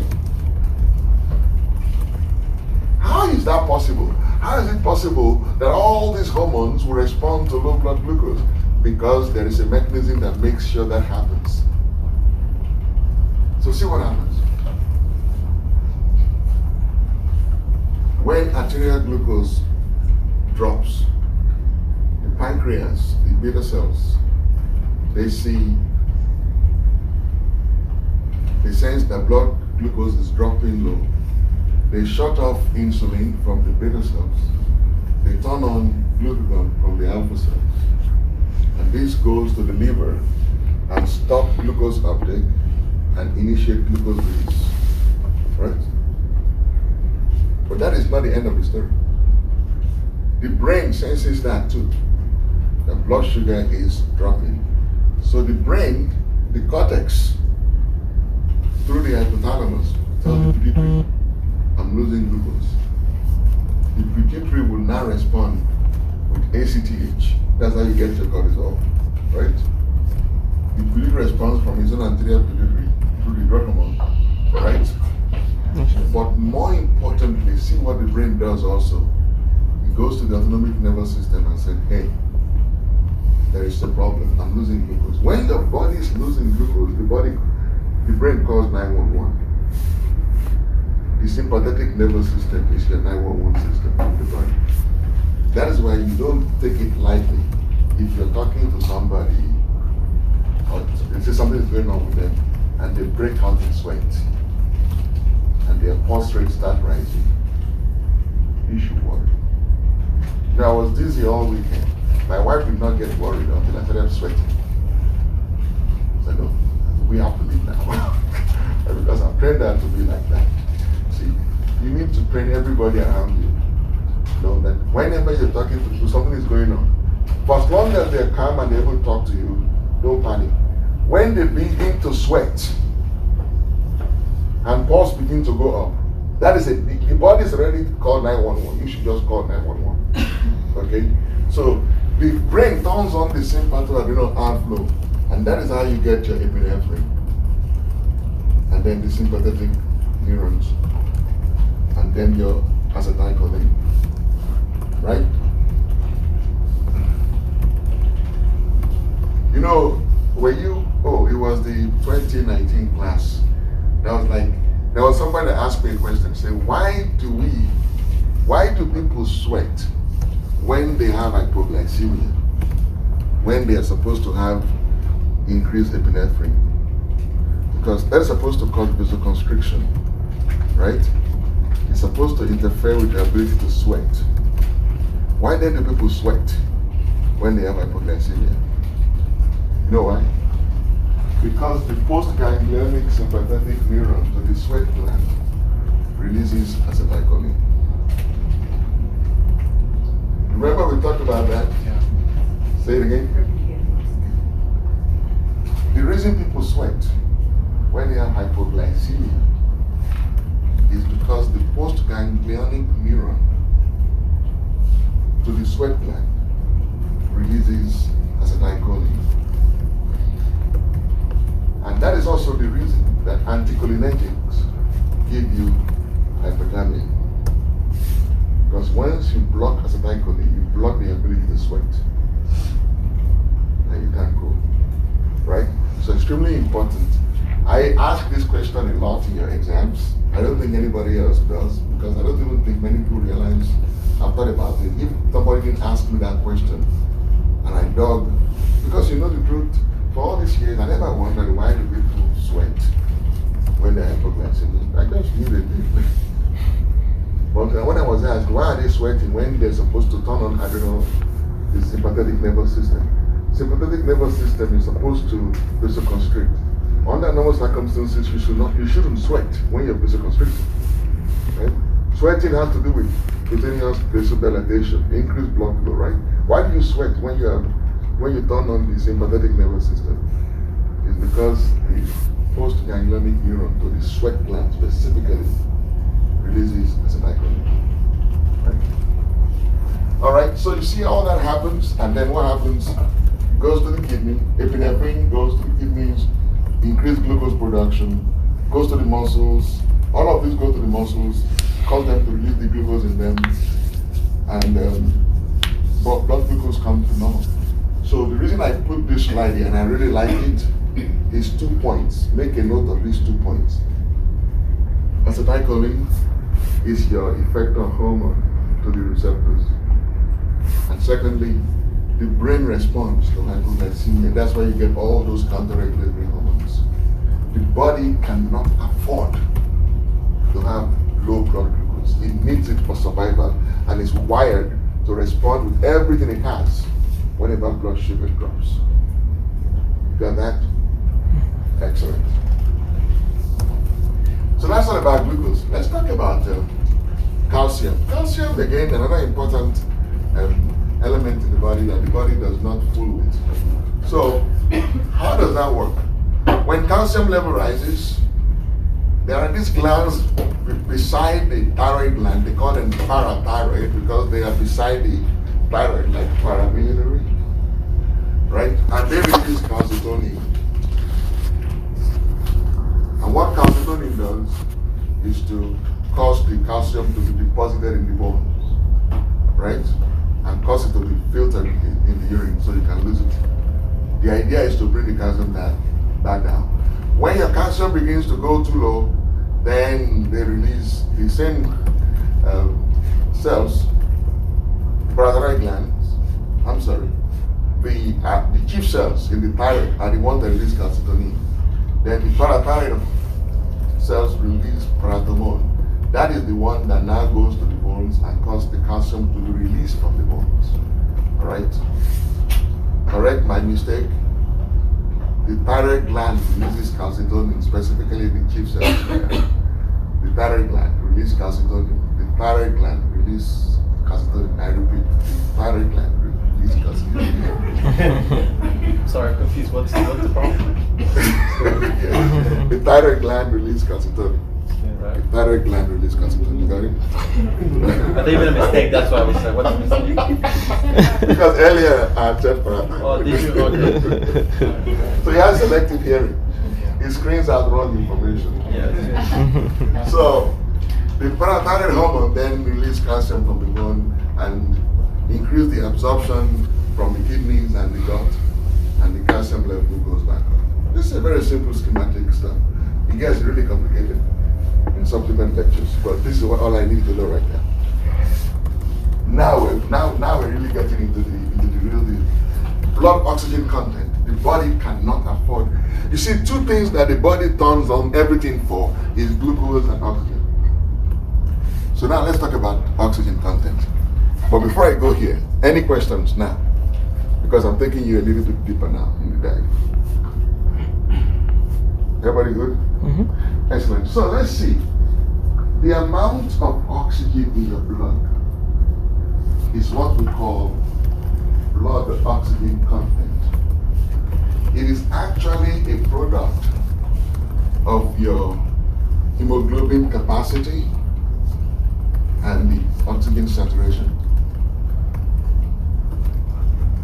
1 gram of hemoglobin can carry 1.34 mils of oxygen. That's the capacity. You did that in physiology. You remember that?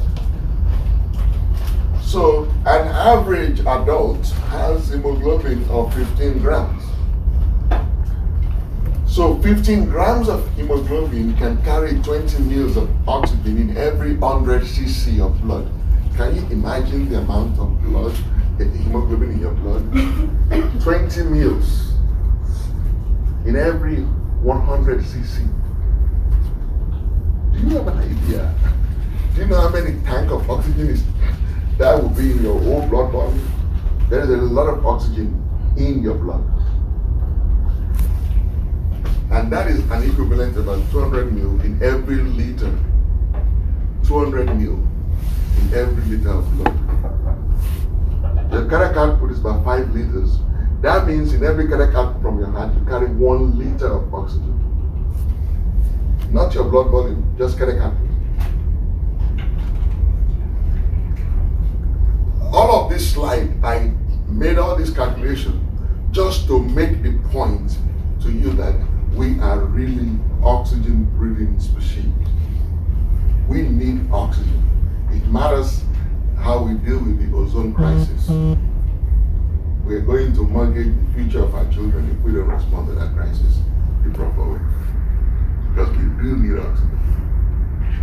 Now, so with an average cardiac output of about 5 liters per minute and 200 mils of oxygen in every liter of blood, 15 grams of hemoglobin can deliver 1 liter of oxygen per minute.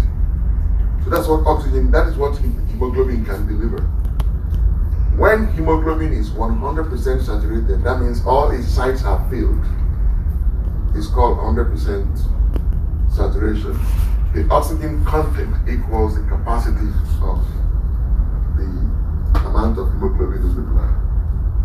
Okay? I don't understand the last sentence. In other words, this is what hemoglobin can deliver. Right. But if hemoglobin is only 50% saturated, you only get 500 cc. When it is 100% saturated, the amount of oxygen it can deliver is this amount, which is what equals its own capacity. It can deliver its all. It can give you its all. Okay, it doesn't hold anything back. So if hemoglobin is normal, if you have normal hemoglobin and that hemoglobin is 100% saturated, your body tissue get 1 liter of oxygen every minute. Okay, but if you are anemic, so hemoglobin is 10 instead of 15, you're not going to get 1 liter every minute. You will get whatever that amount of hemoglobin can deliver. Okay, that's the point of the last bullet. Okay. Okay? Okay. Now let me ask you something. Hemoglobin carries oxygen. So that means hemoglobin has to have some degree of attraction for oxygen. How then does the body tissue get the oxygen? How do you get the hemoglobin to release the oxygen to the tissues and bind it when it needs to? If the affinity is too high, it will go right past the tissue with its own hemoglobin, with its own oxygen. It won't release it. Have you thought about that? For hemoglobin to carry oxygen, it's got to have some degree of affinity. But we don't need hemoglobin to carry oxygen all the time. No, we need hemoglobin to carry oxygen from the lungs To the tissues. to the tissues. So we need to figure out a way to get it to bind it in the lungs and release it in the tissue. The way that happens in the body is through this beautiful curve called hemoglobin saturation dissociation curve. It turns out that if you put hemoglobin outside out of the human body and treat it like any chemical, it binds oxygen and releases oxygen in a very unique way that is reflected by this oxyhemoglobin dissociation curve. It binds it, and there is a steep zone, and then there's a flat zone. Most of the time, what you want hemoglobin to be 100% saturated in the lungs, and you want it to be about 75% saturation in the tissue. So you don't really release all of that 1 liter per minute. You only release about 25% of it. Do you get that? 25% is all you need to be released. And the only reason that 25% is sufficient is because the denominator is so large, up to 1 liter per minute. You got that? Good. So, it turns out that the chemical environment in the lungs and in the tissues are very different. And that chemical environment is what determines whether hemoglobin will bind oxygen or it will release oxygen. The ability of hemoglobin to decide to release oxygen or bind oxygen is generally described as a shift in the oxygen hemoglobin dissociation curve, as a shift.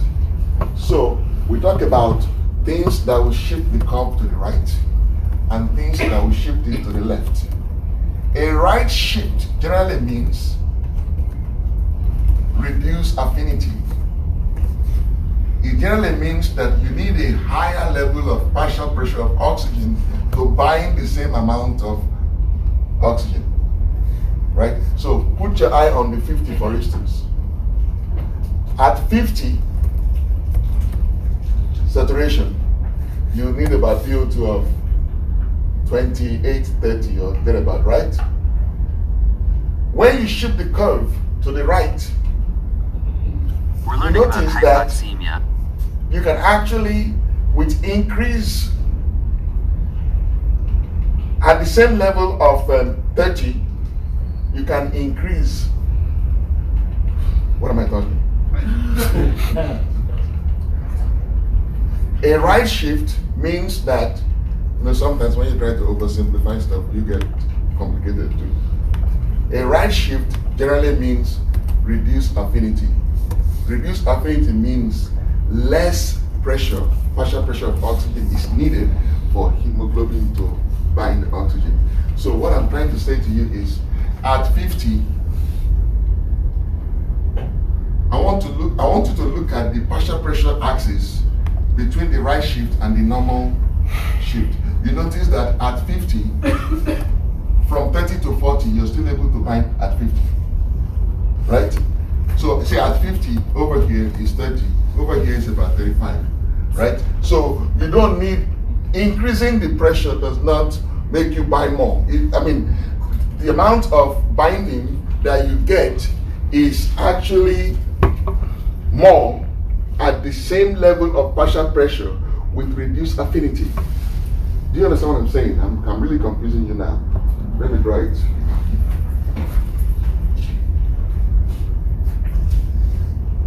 This is PO2, right? And this is the oxygen saturation. And this is the normal curve, right? This is a right shift. At PO2 of, say, 50, under normal circumstances, I get this saturation. And we're going to call it what? 50%, let's say. Right? When I'm shifted to the right on this curve, you see that at 50, my saturation is dropping. It's not supposed to. You're supposed to do it the other way. Because 50 should go to the dotted line, so you should give more partial pressure of oxygen. Thank you. See, that is how you know you're doing a good job, when your students are correcting you. Right. So, thank you. You're right. So, at 50, I'm getting this much when it's shifted to the right. When it's normal, I need.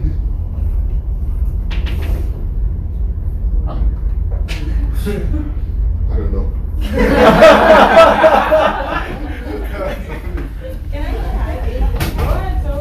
Forget. Please go. I'll give you a refund. I mean, the way I was looking at the slide was that, so if here, this is what I need when it's normal. Yes. When it's shifted this way, then I'm going to need, and my affinity is higher, so I'm going to need even a lot more heat. Thank you. Thank you.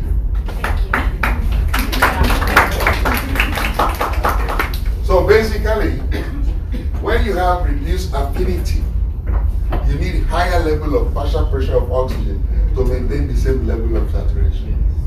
You got that? Thank you. Thank you. Thank you for it. Say it again. So under normal circumstances at 50%, this is what you need. This is the partial pressure of oxygen you need. When you have reduced affinity, to get the same 50%, you need a higher partial pressure of oxygen. Right? And that is what I was trying to explain on there, but I wasn't getting it, and I was getting frustrated myself. Right? So that is a marker of reduced affinity. Right? So when there is reduced affinity, you need higher partial pressure of oxygen to get hemoglobin to carry the same amount of oxygen. That's a right shift. It means reduced affinity. You know, the way I used to remember it, right is reduced. Both of them begin with R. Because sometimes it's difficult to kind of remember. Right? Then a left shift means increased affinity. Right? Meaning you need less pressure partial pressure to bind more. Now, how does that play out in the human body? Look at the things that will reduce your affinity. Increased temperature will reduce the affinity. Increased 2,3 DPG, which is a chemical, a tissue. You know about Krebs cycle, right? Yes. Exactly. Increase 2,3 DPG and increase hydrogen ion or low H. Will shift the curve to the right, reduce hemoglobin affinity. That is your internal environment. That's your tissue level right there. You notice these are the conditions of the tissue levels. Temperature is higher, 2,3 DPG is higher because these are cells, right? Mm-hmm. And acidity is high because active metabolism is taking place, right? So all of this will shift the curve to the right. They will reduce the hemoglobin affinity for oxygen and force hemoglobin to let oxygen go at the tissue level. But in the lungs, you're taking air from the outside into the lungs, so temperature is a lot less, right? The lung is just a sac of air. There isn't a lot of active tissue there, metabolism, so you have decreased 2,3 DPG. They have decreased hydrogen, which is increased pH. That is the conditions in the lungs. That will shift it to the left, right? So that will make hemoglobin have more affinity for oxygen. It will take it up in the lungs and it will release it at the tissue level. This curve is complicated, and sometimes you may get confused, like I just did, about affinity and stuff like that. But what is important? What is important is that you know what shift the curve to the right and what shift it to the left. Two ways you can remember it. In the lungs, it is shifted to the left. Right? L, left, lung. And what are the conditions in the lungs? Temperature is lower. 2,3 DPG is lower. Acidity is less. At the tissue, you will be shifted to the right. Right? Because the affinity will be reduced. So you can release the oxygen. And what are those things that will reduce the affinity? Increased 2,3 DPG, increased temperature, right? Increased acidity, because of these are all product of metabolism, right? You got that? Mm-hmm. Okay, thank you so much, Lou. I really appreciate that.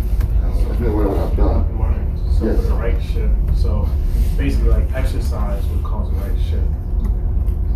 Exercise, if it increases 2,3 DPG, yes.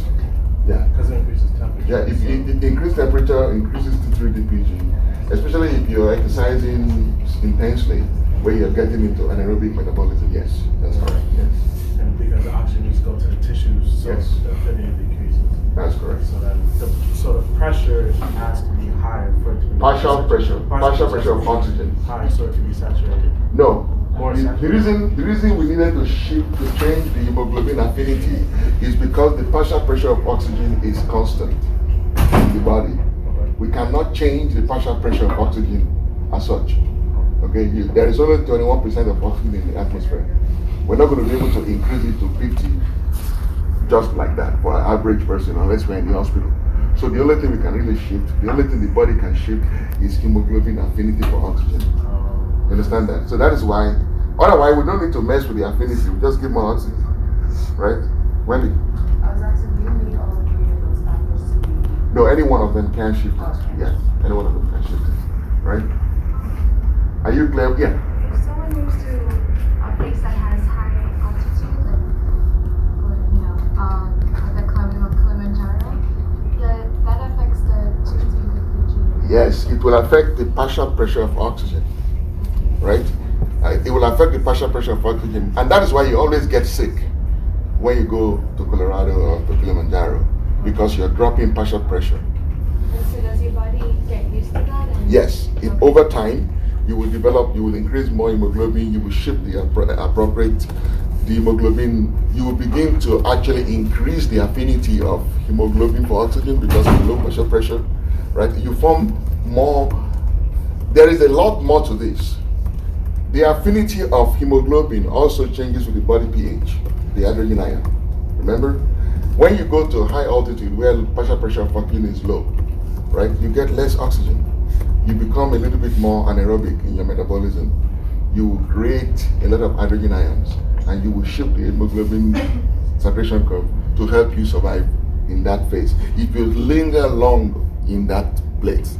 But if it's just a brief visit up and down, you won't be noticed.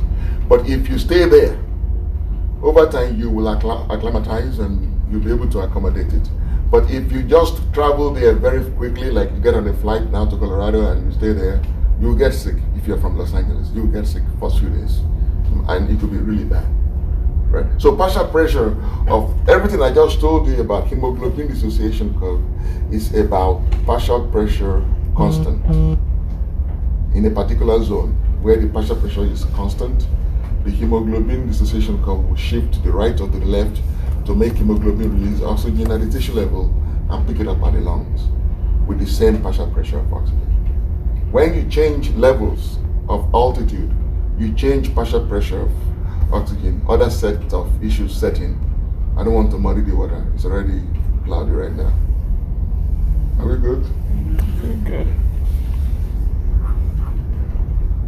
Okay. So how does the body regulate the amount of oxygen it carries in the blood? So you have normal blood oxygen level, it drops. So this is what happens in hypoxia, right? Marin, so this is what will happen if you go to Kilimanjaro, right? You will develop, the partial pressure of oxygen will drop, you become hypoxic. So,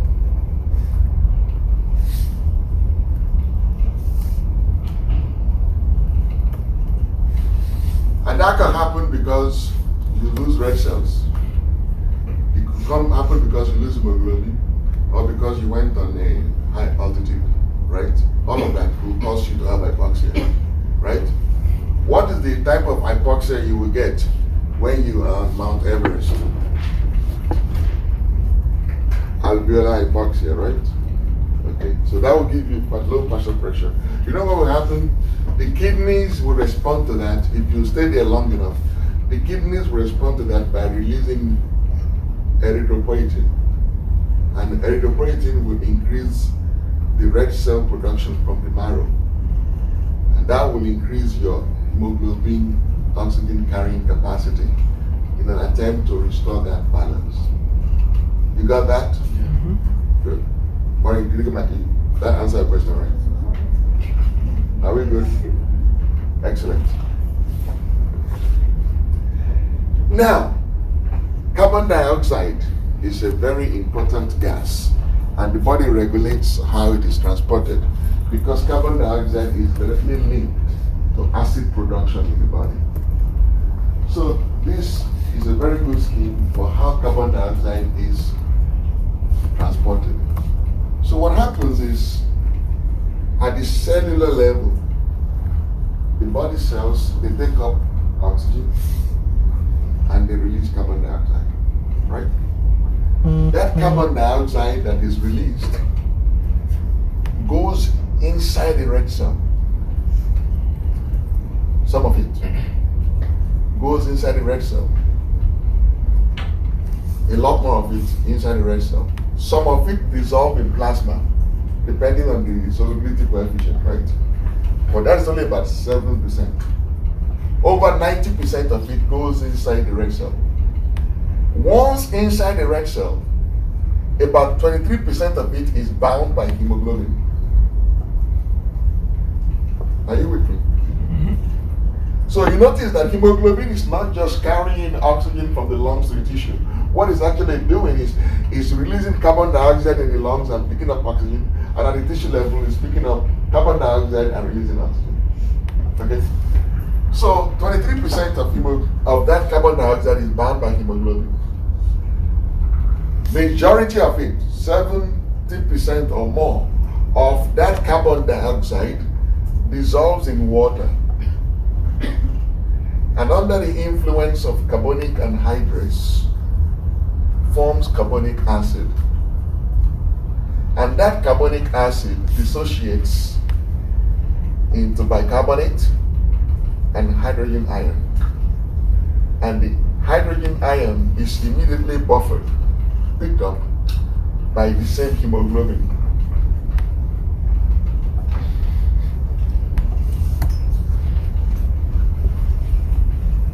In order for the red cells to remain electrically neutral, it spits out the carbon dioxide and bring in chloride. Because remember, bicarbonate and the hydrogen ion are in the same, inside the red cell, they're in the same environment. In order to prevent them from forming carbonic acid again, the body has to kick out carbon dioxide and bring in chloride. So what happens at the tissue level is that carbon dioxide, majority of it goes inside the red cell. It's converted into carbonic acid, dissociates into bicarbonate and hydrogen ions, and the bicarbonate is kicked out of the red cell and chloride is taken up in its place.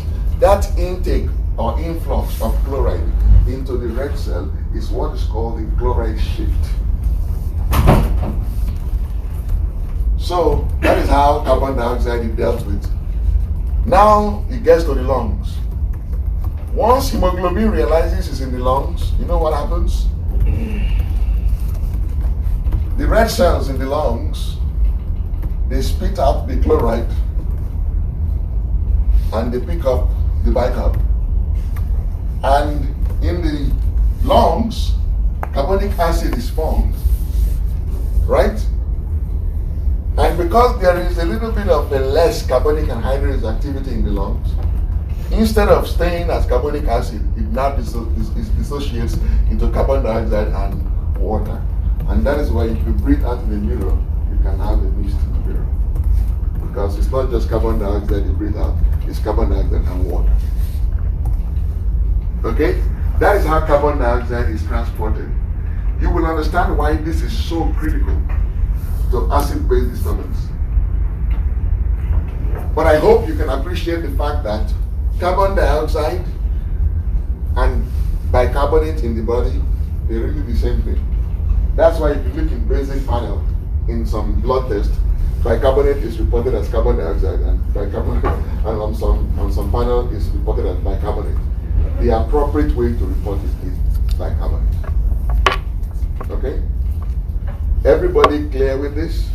This is so important. Is anybody misty or foggy about this one? Good. Excellent. And everything I just said here is what is written here. That's why I really like this diagram. I don't even know where I got it from. Now, there is an important relationship. The reason the body regulates carbon dioxide so tightly is because there is an important relationship between carbon dioxide and the body pH. There are some things you must know. It's just FYI. You don't need to memorize or remember this. Just know it. There is Henry's law. Henry's law says the volume of carbon dioxide that dissolves in the water equals the product of its solubility coefficient, which is about 0.03, and the partial pressure of carbon dioxide. That makes sense, right?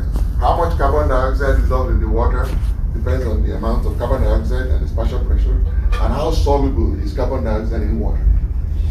That's what Henry said. And then the law of mass action says at equilibrium, that we call K, the ratio of the product of the hydrogen ion and the bicarbonate and the carbon dioxide is a constant. In other words, you know that equilibrium reactions, generally speaking, with equilibrium reaction, if you remember, when you have the products AB, right? A and B, they go into an equilibrium reaction to form AB, right? And then they dissociate again into A and B, right? At the beginning, in the beginning, everything goes this way, Why? right?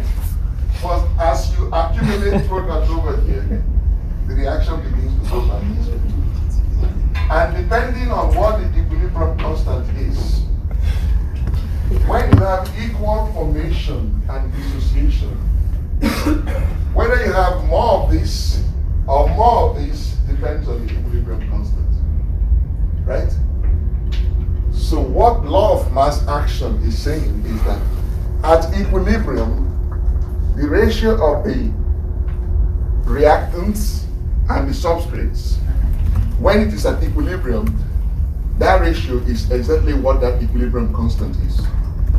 Okay, this is just chemistry, pure chemistry. Now, these two scientists, Anderson and Hasselbalch, they now took this law of mass action. They wanted to simplify it and make it more relevant. So they changed the concentration from nanomoles to milliequivalent, because that is how we measure carbon dioxide in the body. And instead of using hydrogen ions, they use the log of hydrogen ions, because we're not really interested in hydrogen ions per se.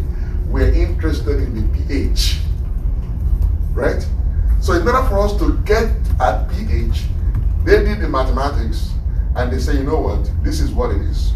If we want to know what the relationship is between bicarbonate and this hydrogen ion and the body pH, this is the relationship. The pH is the log of the inverse of the hydrogen ion. And you can compute that pH if you have the constant and you have the log of the bicarb, the coefficient of carbon dioxide and its partial pressure. Why am I telling you all this? pH is the inverse of the log of hydrogen ion. That's it. That's all I need to know. So if I tell you that hydrogen ion increased, that means the pH is going to go down. And if I tell you the hydrogen ion decreases, that means the pH is going to go up. That's all I need to know. I just want to explain to you how we got from a simple equilibrium reaction to log of yada yada yada. Okay? Okay. So now that that is clear, not that you understood it, but this is clear. Let us now see, how does the body regulate oxygen and carbon dioxide? So this is, and it's a very simple process. Arterial blood, oxygen goes down, the peripheral chemoreceptors, they sense it, and they report it to the respiratory control center, and you hyperventilate.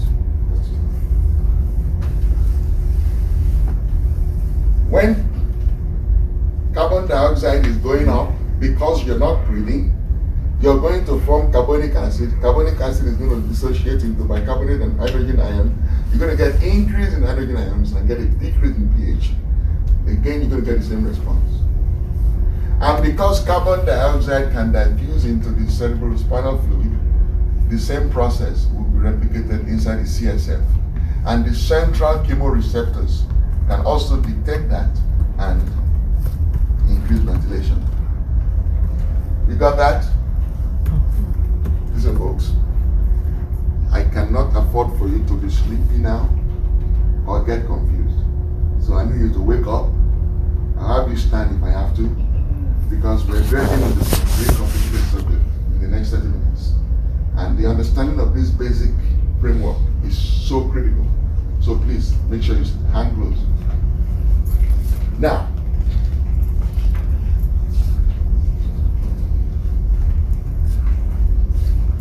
this is where I'm going to leave this for now. Acid-base disturbances, right? Just know that increased hydrogen means low pH. And the chemoreceptors, there are two groups. There is a peripheral group and there is a central group. They sense these changes and they respond appropriately. So let me ask you, if dioxide drops because you're hyperventilating, what will happen to your pH? It will go up, right? And then your chemoreceptors will pick it up. Say, oh, pH is going up because carbon dioxide is low. And what will they do? They will induce hyperventilation and be less. Good. So that's how that is controlled. How does the body control extracellular fluid volume? We've talked about this already, so I'm not going to dwell too much on it. When the blood volume increases, the right atrium gets stretched, right? It releases natriuretic peptide. And natriuretic peptide does what it does and brings the volume down. You remember this one? Yes. When your ECF volume is low, you have decreased volume. Again, you activate your renin, you release your ADH and aldosterone, because increased sodium reabsorption, decreased excretion, increased water intake, and you restore volume of this ECSF. This is just I put this here to complete the books. This is where I'm going. Extracellular fluid. It has a volume and it also has a tonicity. That tonicity is what we call osmolality. Some people call it osmolarity. They are not the same thing. There is a difference. Osmolality, which is the more appropriate term, is the molar concentration of the solute in 1 kg of the solvent. The molar concentration of the solute in 1 kilogram of the solvent. The reason people use osmolality and osmolarity interchangeably is because the density of water is 1, right? So 1 kg of water has the same tonicity as 1 liter of water. Okay? But technically speaking, osmolarity is the molar concentration of the solute in a liter of the solvent. But because the density of water is 1 liter and 1 kg is the same thing. Right? Now, what is tonicity? Tonicity is a force. The force that the solute exerts on the water in the surrounding. So let me ask you, if you get a red cell, and you put the red cell inside seawater, what will happen to the red cell? Exactly, it will shrink. Because there is so much salt in seawater that it will pull water out of the red cell and the red cell will wrinkle. But if you take a red cell and you put that red cell inside fresh water, what will happen? It will burst. Because the salt inside the red cell will pull water into the red cell and rupture the red cell. Now you see why your body has to control your tonicity. If the body does not control tonicity, you can drink yourself to death. You drink water, dilute your own tonicity, your red cells will start popping. And if you're dehydrated and you're not drinking enough water, again, you will make your red cells live in hell. They will start shrinking. It's not only when you have sickle cell disease that you can sickle. You can be severely dehydrated and your red cells morphology will alter as well. Okay? So I hope you understand that. So the body regulates tonicity to avoid this problem. And the way it does it is by regulating not just water, but salt and water. That's why you notice in the body, salt and water are controlled together. Salt and water are controlled together. The body doesn't just control water. It uses salt to control water. Okay? So basically you have osmoreceptors. Say your tonicity is increasing, osmoreceptors will sense it. They will release ADH. They will stimulate thirst. You will drink a lot of water to bring it back down. When your tonicity is falling, your osmoreceptors will sense it. They will turn up your ADH and you'll pee out the excess water and restore the osmolality. You got that? Okay. These are just bystanders. This is where I'm going. This is the deal. This is what this lecture is about. So we're just beginning now. You guys want to stretch? I need you to brace up. Buckle up now. It's about to get rough. We are kind of like entering into some turbulent zone. So I want you to take a 3 minute stretch and get ready.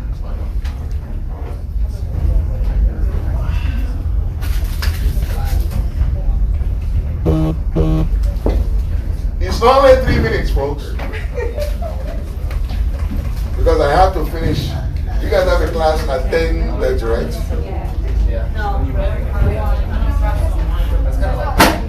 You're free? Oh, you don't have anything until 1? Yeah, we have lots of. Okay. So, hi. What were you saying about the brain? You said the feel cold and the inductor hormone trigger the receptor. The brain. No. The brain turns on the pituitary through the hypothalamus. The found on the sympathetic nervous system. Right? And they stimulate the adrenals to release epinephrine. At the same time, it increases the sympathetic outgrowth to the sweat glands. But at the sweat gland, the postsynaptic neuron, the sweat gland, releases acetylcholine, not norepinephrine. So you break out in sweat. All of that is the symptoms. All of that is now the symptoms. But you said I remember choosing the to the receptor in the brain.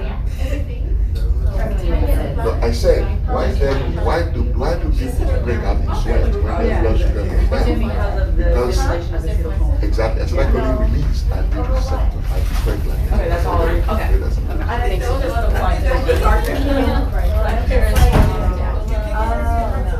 Because of the brain stimulation. Yeah, exactly. Yeah.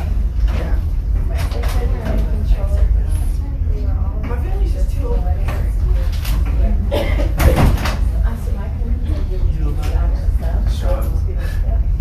Yeah. Just tell me what you like and I'll go in there. That's fine.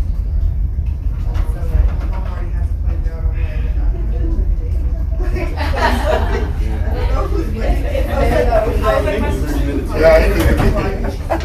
I couldn't believe that. It's like, you know what's funny? No, Like, it's you said it. Like the mines. You said it over there, and I was thinking it. I was like, he's in my head, guy man. was preaching, and he's just like trying to say in the beginning about breathing. He said, in the beginning. But he kept trying. In the beginning. For a minute straight, He tried like what, like 10 times? You Yeah. never got it. No. And he couldn't get it He in the never beginning. moved back. You had to find In the beginning, He he was the president of South Africa. No way. Yeah. No. Yeah. No. Wow. All right, so let's go. That's crazy. I told you that the body regulates carbon dioxide because carbon dioxide is if you're going to become acidotic, it's going to be because you didn't handle carbon dioxide properly. If you're going to become alkalotic, it's going to be because you did not regulate carbon dioxide properly. Carbon dioxide is the acidic gas in your system. The body regulates carbon dioxide to manage pH.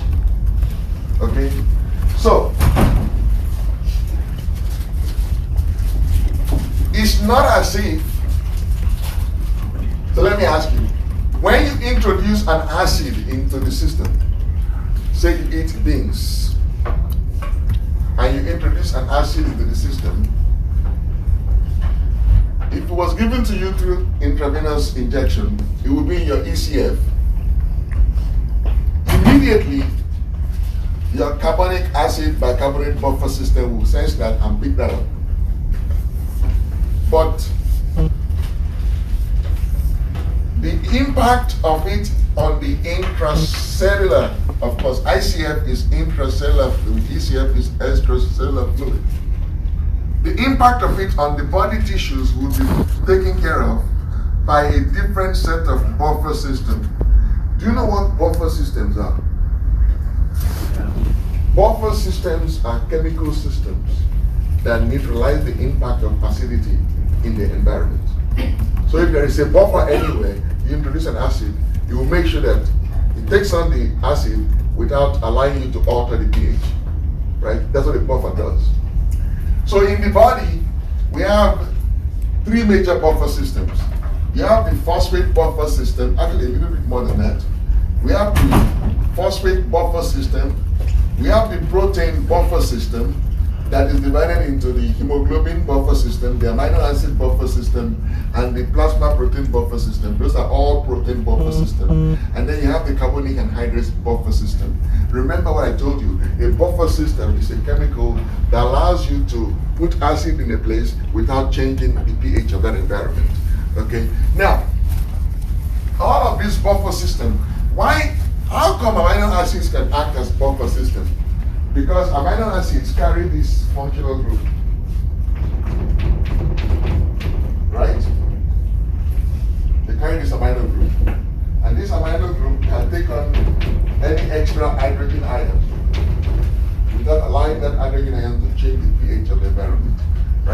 So that is the reason there are protein buffers and phosphate buffers and then carbonic acid buffer system. Just know that. Protein buffers and phosphate buffers are restricted to the intracellular space. The major buffer that you have in the extracellular space is the carbonic anhydrase and the carbonic acid buffer system and some protein buffer system. But the only, my conversation going forward is going to be about the buffer system, the carbonic acid buffer system, because that buffer system accounts for 3/4 of the buffering capacity of plasma. Is your major one. And because it accounts for 75% of the buffering capacity, any changes in it will result in acid-base disturbance. It's your only system, your major system, that keeps your pH constant, the bicarbonate carbonic acid buffer system. But I want you to pay attention to this word, non-carbonic acid. Non-carbonic acid. So the bicarbonate carbonic acid buffer system works very well when the acid in the system is not a carbonic acid. You know why that works, right? Because if the acid you're introducing is a carbonic acid, you will interfere with its own equilibrium constant. Because it depends on its own carbonic acid to dissociate into either carbon dioxide and water or bicarbonate and hydrogen ion to buffer. If you now introduce carbonic acid, you disable it basically. So the carbonic acid buffer system does not buffer carbonic acid well. You understand that? Don't worry, it will become clear as we go along. So now, let us now go forward. Let's go a little bit into how do you disable, how do you interfere with carbonic acid? So let's talk about how carbon dioxide mediates the formation and fluctuation of serum bicarbonate. Now you all know about this, right? How carbon dioxide dissolves in water, it forms carbonic acid, and under the influence of carbonic anhydrase, dissociates into hydrogen ion and bicarbonate. Everybody's clear on this one, right? You're with me, right? Please, don't be shy. Anything I say you don't understand, say it now. And if you get confused in this early phase, oh, it would have been better for you not to be in the class. You will never get it. Please. So just let me know. I want everybody with me. So now, let me ask you, how can you, with this equilibrium system, make more hydrogen ion or more bicarbonate? If you have access to this equilibrium system and you need hydrogen ion and bicarbonate ion, how can you cause an increase in this? You add more water. Thank you. You add more water and carbon dioxide. Right? Right? So an increase in carbon dioxide will drive the reaction to the right and cause an increase in hydrogen ions and bicarbonate ion. And that's what happens in the body. Right? If you stop breathing now and you start holding on to carbon dioxide, you will form hydrogen ion and bicarbonate. Your pH will drop and your bicarb will go up. Right? Now, what will happen if you start sucking out carbon dioxide from this end of this equation? What would happen?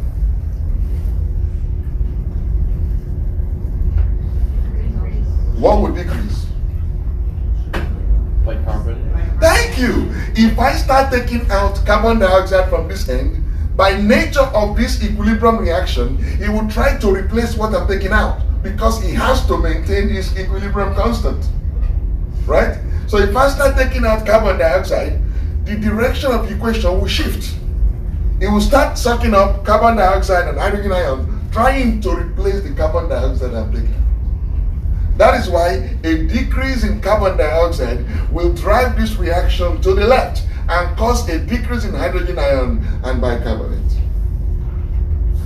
That is why if you hyperventilate,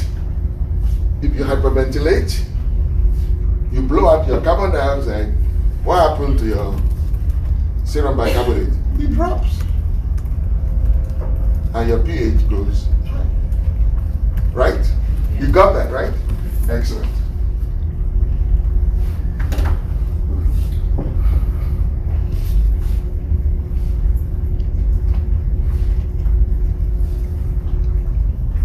We just finished talking about making changes from this end of the equation. Let's talk about changes from this end of the equation. So if for any reason I start increasing bicarbonate, I will drive this reaction to the left, right? Right? And I will cause an increase in carbon dioxide, and I will cause a decrease in hydrogen ion. You understand that, right? If I increase bicarb, that bicarb will suck up all the hydrogen ion in the system. So hydrogen ion will decrease, and I will form more carbon dioxide, right? Right?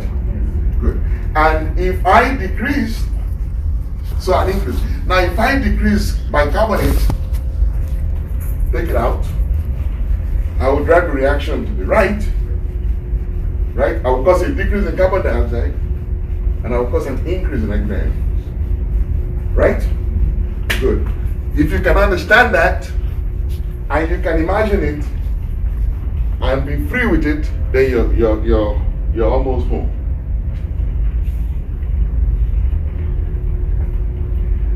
You remember this equation? Anderson Hasselbalch? I told you not to bother yourself about this, but for some of you that are mathematically inclined, this is the mathematical derivation of it. Changes in hydrogen ions lead to opposite changes in pH. You already get that settled, right? A high pH and low pH, a high hydrogen ion concentration and low pH is what we call acidosis. Okay? A low hydrogen ion and high pH is what we call alkalosis. Got that? This is just definition. A normal pH in the human body is 7.4. Why is it 7.4? Because if you plug in all the numbers at normal values and you do the math, that's what you get, right? So this is just telling you how, if somebody ever asks you, how is body pH 7.4? I do the math from Anderson Hasselbalch equation. That's what you get, all right? So this is just giving you the mathematical basis for the normal body pH. So now that you know what alkalosis is, and you know what acidosis is, let's go a little bit deeper into alkalosis and acidosis. Looking at this equation, changes in hydrogen ion can be brought about by changes in carbon dioxide or changes in bicarbonate, right? From what we just talked about. Changes in hydrogen ions that is brought about by changes in carbon dioxide are what we call respiratory changes. And changes in hydrogen ions that are brought about by changes in bicarbonate are called metabolic changes. So, to drive it home, if I cause an increase in hydrogen ion concentration, thereby causing a decrease in pH by accumulating carbon dioxide, you will call that a respiratory acidosis. If I cause a decrease in hydrogen ion concentration, thereby an increase in the pH, by increasing the bicarbonate, you will call that by definition a metabolic alkalosis. Exactly. You got that? So we define acidosis and alkalosis based on the hydrogen ion concentration. We define them as metabolic versus respiratory, depending on whether they are being mediated by changes in bicarb or changes in carbon dioxide. You got that? Excellent. Good. We're almost there. So we've talked about acidosis and alkalosis. We've talked about metabolic and respiratory. Now we're going to talk about primary and secondary. Remember, I did not say primary and compensatory. When you go to your clinic and talk to other people, they will use the term compensatory. Stay away from that. Call it secondary, okay? Primary and secondary. What do we mean by primary and secondary or compensatory? So let's see this. You're familiar with this. This will be part of your life from now on. So get used to it. An increase in carbon dioxide that causes the hydrogen ion to rise and the pH to fall will be called a primary respiratory acidosis. Okay? Because you cause an increase in carbon dioxide, and that is how you were able to cause the hydrogen ion to increase and the pH to fall. But unfortunately, what also happened was that you formed excess bicarb in the process. Okay? Right? When you increase carbon dioxide, you drop the reaction to the right. You form hydrogen ions, right? And you formed bicarbonate, right? Because you formed hydrogen ion, you will decrease pH. And because you did it by increasing carbon dioxide, we will call that a primary respiratory acidosis. But because at the same time, simultaneously, you also cause an increase in the bicarb, you will call the increase in the bicarb that is unintended a secondary metabolic alkalosis. You got that? Good. Please make sure you get it. So now, the question I will ask you is, how can you get acidosis and alkalosis at the same time? The alkalosis you're talking about, the reason it is secondary is because it is happening as a result of the primary change. So the primary change is what really determines the acid-base status. The secondary change is a secondary change. That's why some people call it compensatory. Why am I against the term compensatory? Because it is not compensatory. Compensatory means something happens and then the body tries to fix it. In this case, they happen together. You form the bicarb at the exact same time that you form the hydrogen ion. So how can you now say the bicarb is compensatory? It's not compensatory. It happened the same time. It was a secondary change. It happened at exactly the same time. That's why I don't use the term compensatory. I use secondary. Okay? So now when you see acid-base disturbance, okay, let me ask you, please, all of you, stay awake, stay awake. So now you know what acidosis is, right? You know what alkalosis is. You know when it is respiratory, you know when it is metabolic. And you now also know that it could be primary or it could be secondary. Good. Now when you see a blood gas result, the first question you ask yourself is, what am I looking at here? Am I looking at a simple problem? Is it a mixed disorder? Which one is primary? Which one is secondary?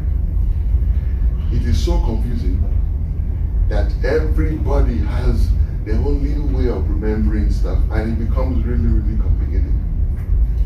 What I want you to do is whenever you look at your blood gas, look for three things. Look at the bicarb, and look at the carbon dioxide. Okay? Look at the bicarb, and look at the carbon dioxide.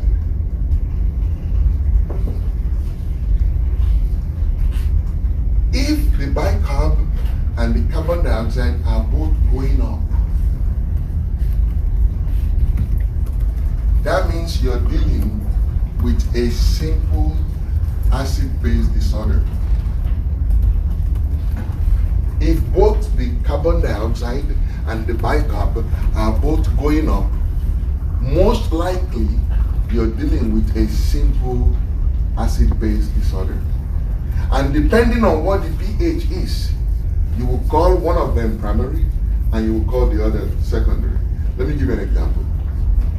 If both carbon dioxide and the bicarbonate are both going up, I want you to stop writing now. This time I want you to listen. Think through with me. If both carbon dioxide and the bicarbonate are both going up,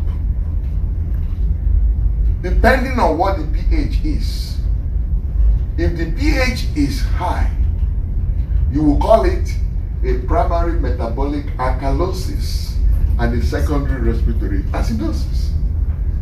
But if the pH is low, you will call it a primary respiratory acidosis and a secondary metabolic alkalosis. Do you follow that? Because the normal thing is, if both of them are going up, that means it's a simple problem. One of them is a primary change, the other is a secondary change. You will not know which one is a primary change or secondary change, but you can use the pH to tell you. If the pH is low, that means the prevailing condition is acidotic. Well, you will not get acidosis with an increase in bicarb.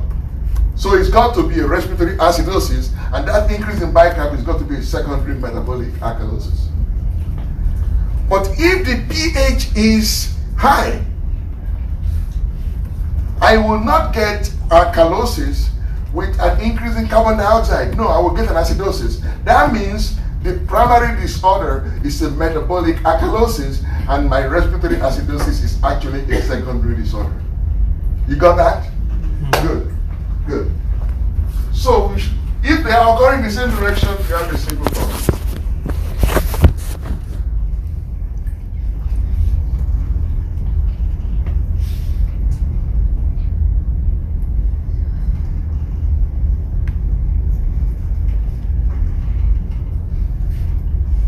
And generally speaking, secondary changes, when you say something is secondary, so if you say this is a secondary change, that means you expect it to be, if left alone, it will reverse the pH. So if you get a secondary metabolic alkalosis as secondary to respiratory acidosis, if that secondary metabolic alkalosis predominates, it will increase your pH. Right? And that is why people call it compensatory, but it's not really compensatory. What is the rule that you can never forget? Secondary changes never restore pH to normal. Okay? So if somebody has abnormal, if both carbon dioxide and bicarbonate are both going up and pH is normal, that means you have two problems. It's no longer simple. Nothing is primary or secondary. That means you have both respiratory acidosis and metabolic alkalosis together. None of them is secondary anymore. Because secondary changes in simple acid-base problems, they never normalize pH. pH is never normal. Okay? This will become very clear to you in a few minutes. Just remember these three rules. So let me give you an example. A simple acid-base disorder will cause simultaneous changes in the PCO2 and the bicarb. The changes in the PCO2 and the bicarb, they occur in the same direction, so they will both go up or they will both come down. pH will never be normal. It will be near normal, but it will never be normal. Okay? When do you know when you're dealing with a mixed disorder?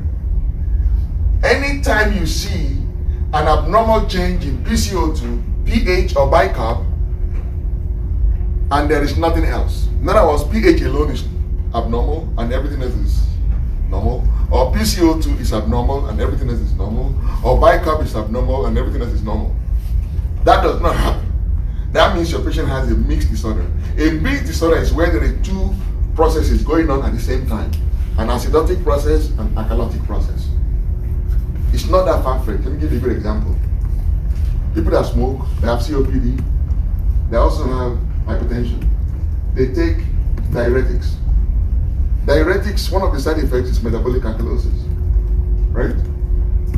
When somebody that is a COPD patient who also take diuretic for blood pressure, has a baseline metabolic alkalosis because he takes diuretic for blood pressure. He now goes into COPD exacerbation. He will go into respiratory acidosis on top of his metabolic alkalosis. You as a clinician need to be able to tell when your patient is having a respiratory acidosis and a secondary metabolic alkalosis, and when there is both respiratory acidosis and metabolic alkalosis, that you need to treat independently. That is why we are going through this exercise. And it looks complicated, I know it's confusing, but believe in me, when I land, you will see how easy this is. But I have to take you through this so you can understand the processes. Okay, so just hang in there with me a little while. Does the COPD patient on diuretics before he goes on exacerbation, he's on metabolic Alkalosis, exactly. There's no secondary respiratory acid. Yes, you will have respiratory. Yeah, there When is. he goes in respiratory acid. We will now go higher than you expect. New respiratory. Exactly. So you now have the challenge is how do you now tell metabolic alkalosis with secondary respiratory acidosis from a primary respiratory acidosis as a result of COPD exacerbation? It becomes complicated clinically, but we have a way of figuring it out. All right. So, but the first thing you want to do whenever you look at the blood gas is it a simple or is it a mixed disorder? If only one index is abnormal, it's a mixed disorder. If your bicarb and your PCO2 are going in opposite direction, that is a mixed disorder. You don't need to do anything else. Just call it. So if you see somebody and their blood gas, you see elevated PCO2 and the bicarb is down, you don't need to call anything primary or secondary. You just have to say, regardless what the pH is, just say this patient has both respiratory acidosis and metabolic acidosis. You got that? Let me say it again. If you look at the blood gas and somebody's PCO2 is high and bicarb is low, that means they're going in opposite direction. Right off the back, you don't need to do anything else. You just have to say this patient has a mixed disorder. That means there is a respiratory acidosis because of the increase in PCO2, and there is a metabolic acidosis because of the decrease in bicarb. You got that? Excellent. And anytime you have a normal pH in the presence of abnormal PCO2 or bicarb, you have a mixed disorder. If you can remember these simple rules, there is no acid-base disorder on planet Earth that you will not be able to solve. If you get alien invasion and people come with weird chemistry, you might be thrown off. But as far as humans are concerned, you will figure out any acid-base disorders. Now let's get into some practice. We're going to go through the class, right? But everybody participates. But I'll call some people out. So Terika, we're going to start with you. Actually, I'll start with me. I'd like to take the easier one. Case number one. Case number one is pH of 7.4, PCO2 of 40, bicarb of 24. My diagnosis is normal. That is what normal is. Right? So, Terika, I'm not asking you to do any complicated computation. You see, I call it spot diagnosis. Spot diagnosis means you look at it and you tell me what is going on. You don't need to think. So, but I want you to think aloud a little bit so all of us can follow.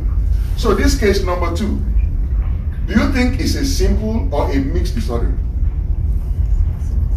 Thank you. Why did you say it's simple? Say it again. They're both raised together. Thank you. Because both of them are going up. So it's a simple disorder, right? But give me a more specific diagnosis. It's a simple disorder. Simple what?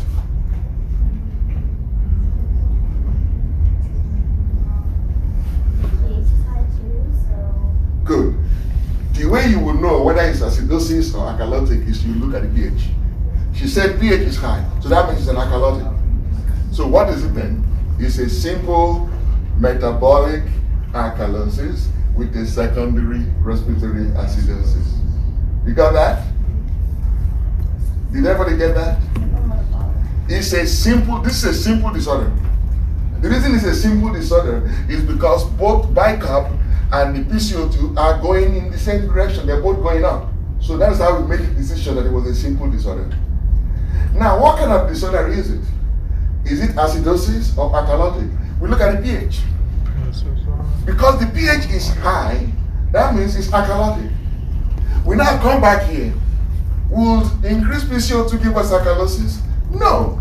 Therefore, this increased PCO2 must be a secondary respiratory acidosis. And this is going to be the primary problem, primary metabolic alkalosis. You got that? Yes. Everybody got that? Yeah. Okay, so when we will do the next one, right? So, look at this next one. What do you think? Is it a simple or a mixed disorder?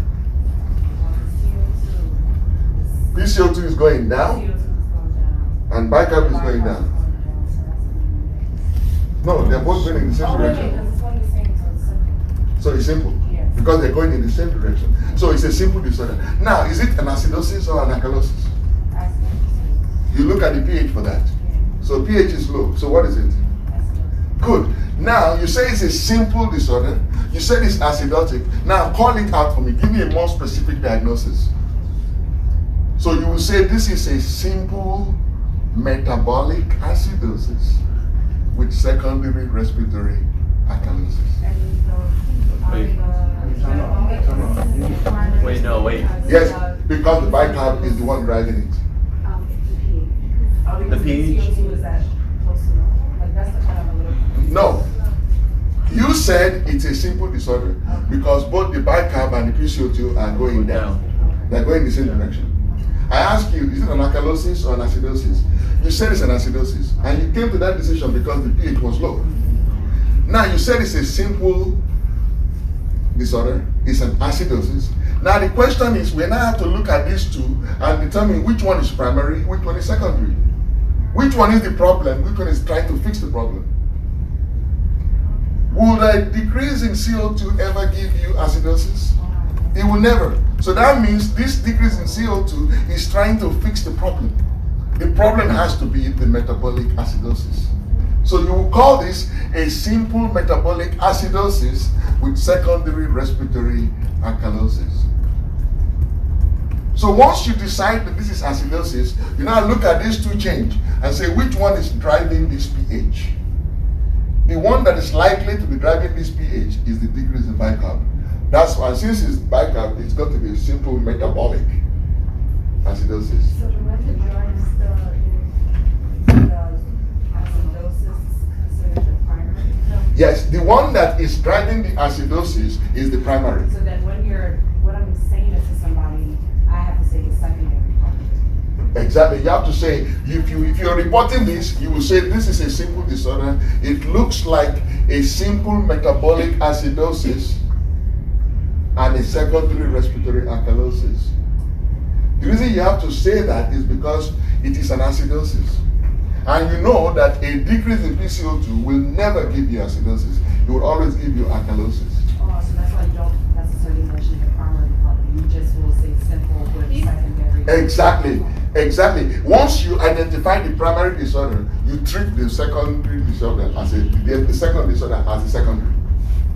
Okay, Yeah. So you just said that the decrease in PCO2 would never cause. It will never cause, because a decrease in if you remember the equation, if you remember this equation, if you decrease CO2, what would you do? You will suck up all the hydrogen ion and try to restore it. That is why a decrease in CO2 will never give you acidosis. You got it? Right? Okay. Let me see, the key to understanding what is going on here is that you have to remember the rules I gave you. If they occur in the same direction, it's a simple disorder. But you will not know whether it's an acidosis or an alkalosis until you look at the pH. when you look at the pH, and pH now tells you whether it's acidosis or alkalosis, you now take a look at those two changes. Which one is likely to give you acidosis? Like in the case of second patient, decreased CO2 will never give me acidosis, because decreased CO2 will always give me alkalosis. Therefore, this cannot be the primary disorder. This has got to be the secondary disorder. If secondary disorder is a respiratory alkalosis, the primary disorder is a metabolic acidosis. So you will call this simple metabolic acidosis with secondary respiratory alkalosis. All right? Okay, so Tolu, tell me, case number 4. I know it's mixed. Now, I'm hoping that you will get to a question from the exercise. So what do you think is going on here? It's a mixed. Exactly. Case number 4 is mixed. Why did she say it's mixed? Because CO2 is going up, bicarb is coming down. So in this case, you say this is a mixed disorder. And if I say, give me more specific, you will say this is a respiratory acidosis going on with a metabolic acidosis. You got it? So that was my question. As to, is there going to be a primary, because you know how we're saying primary and secondary, or I'm just going to say weak? No, what you call it is a primary respiratory acidosis with secondary respiratory alkalosis.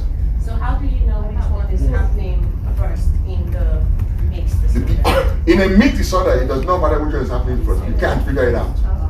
That's why when it's a mixed disorder, we don't say weak. We say respiratory acidosis and metabolic acidosis. Why do we say it like that? Because that means you have to treat both of them. You have to treat both conditions. Why is it important to tell simple from mixed? For simple, you treat the primary. The secondary will self-correct. For mixed, you have to treat both the primary. No, in mixed, there's no primary or secondary. You have to treat both disorders. You got that? Yes, Wendy. Yeah. So the bicarb is 22. Yes. Normal is 24 on here. Well, I forgot to tell you, as far as acid-base disturbances are concerned, normal bicarb is 24. Period. Okay? Even when it's 23, you treat it as low. Because that just means you're catching the patient early. If you don't intervene, it will go down. Okay? Yes, Wendy. So that came back to my question. So that would the same apply for the pH at 7.32 as well? Are you talking about case Number number? 4 for the pH. Yeah. Once you diagnose it as mixed disorder, it does not matter what the pH is.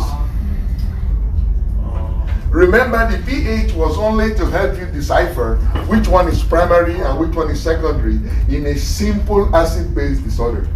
Once you determine that it's a mixed disorder, it does not matter what the pH is. You just call it. You know what I mean by call it, right? In a simple disorder, you have to designate one as primary and the other as secondary. But in a mixed disorder, you have neither primary nor secondary. You have two disorders going on concurrently. That is why Tolu called case number 4 mixed respiratory acidosis and metabolic acidosis.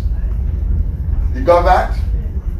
Good, good. You see, whenever you begin to shake your head like that, I now know you're getting there. Good. Are we good? Okay, let's see number 5. So, Bradley, case number 5. Tell me, is it a mixed or is it a simple disorder? They both will actually experience that. Exactly. Even though the PCO2 is 39, he had the gut to call it mixed. That's the kind of gut I want you to have. Because you see, that 39 is not going to stay 39 for a long time. If you don't intervene or anticipate the problem and begin to treat it, it's going to get worse. So you see, Bradley called this mixed, and I agree with him. And it does. Once it is mixed, we don't care what the pH is. We can say this patient has a metabolic alkalosis and a beginning respiratory alkalosis. Right? It's a respiratory alkalosis in its early stages because it just dropped the PCO2 by 1 unit. You got that? Yes. Can you use the pH to tell you that it's In a mixed disorder, forget pH. Because pH does not tell you anything. Once it's mixed, it's two disorders. Some people will tell you, oh, you can use the pH to determine the predominant condition. Now, you don't know what the baseline was. So using the pH to determine the predominant condition will confuse you. Just follow my advice. Once you identify it as a mixed disorder, forget pH. Call it as it is. Okay? All right, lost. So tell me about case number 6. So case 6 looks like simple. Is it simple? Thank you. Thank you. Somebody disagree with you. Think again. Well, 24 is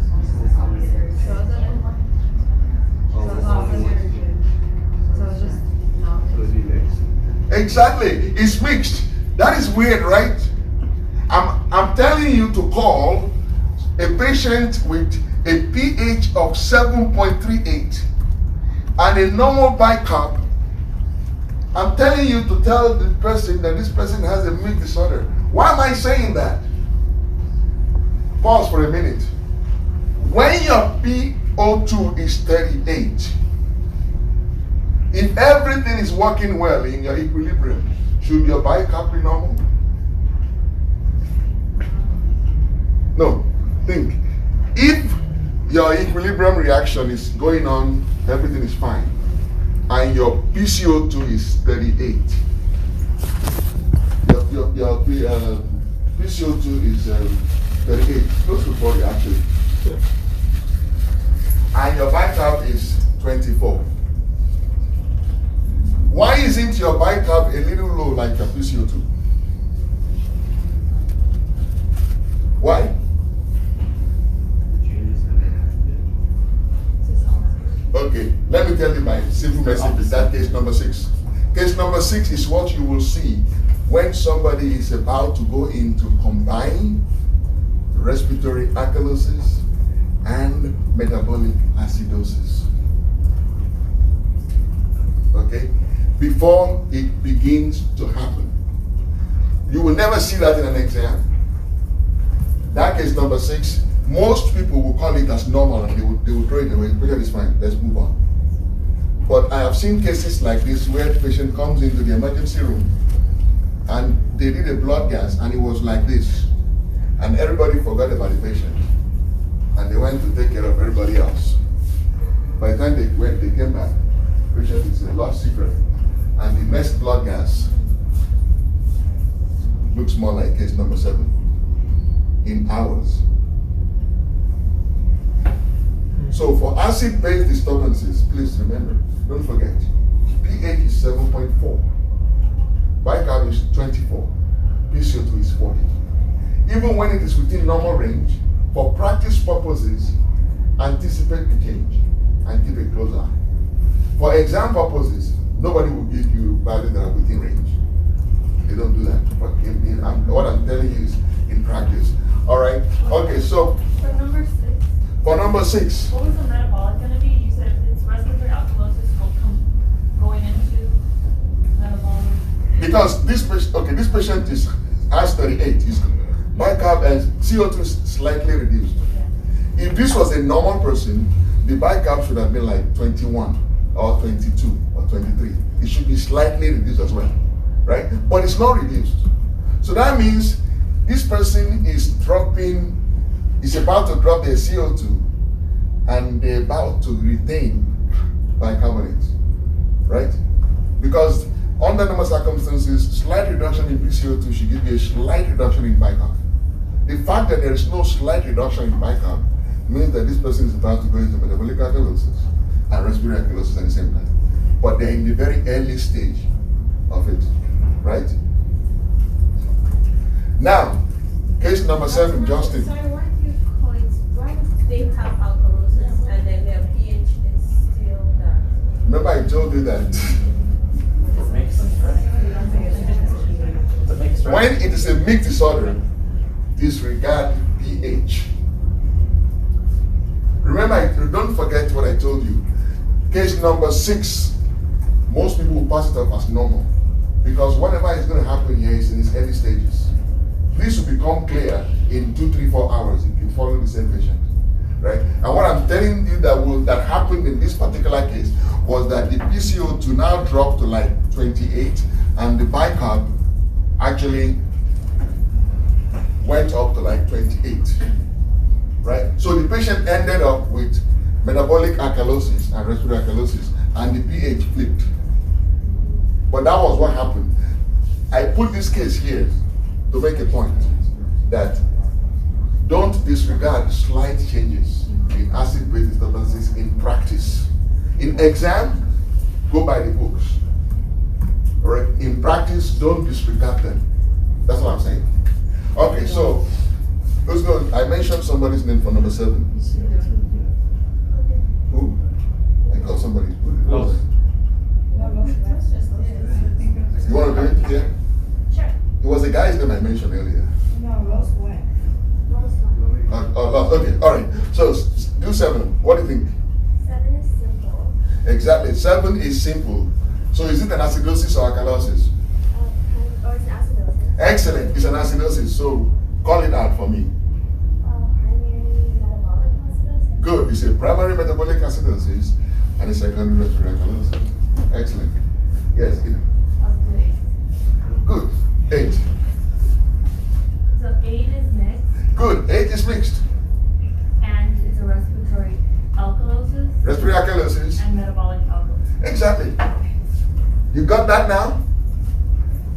Are we good? Mm-hmm. Okay. So Maureen, do 9. What is 9? Mixed. Exact. Who said mixed? And that was not Maureen's voice. It is mixed. It is mixed. It is mixed because they're going in opposite direction, right? Yeah. So call it out for me. Primary. No, mixed. No, sorry, it's mixed. Sorry. Mixed. Bless you. Metabolic Acidosis. acidosis and respiratory acidosis. Exactly. And the last one, the last but not least, Stanley. It's simple, Good. It's simple. and it's the pH is like 7.52, so it's like alkalotic. Good. So you got primary. Give me a second. Yeah, you got primary metabolic. Excellent. Yeah. Primary metabolic alkalosis and a secondary respiratory acidosis. You got that? Yeah. So you see, now we didn't even need to do any calculation. Just looking at the numbers and with a few concepts in the back of our minds, you can call it simple or mixed. When it is mixed, your job is done. It does not matter what the pH is. You know you have 2 big problems and you have to deal with them independently. When it is simple, it is not always as simple as it looks. So that's what we're going to talk about now. But before you can understand what I'm about to talk about, you need to understand some things.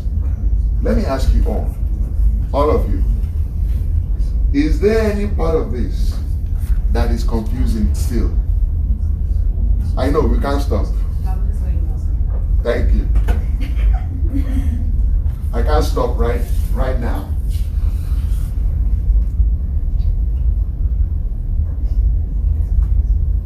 Is there any part of it that is confusing?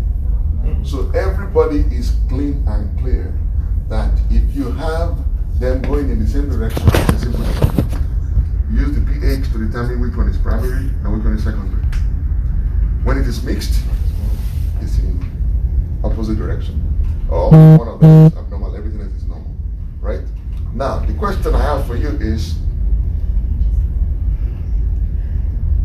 when it is simple, if you take care of the primary problem, the secondary problem will self-correct.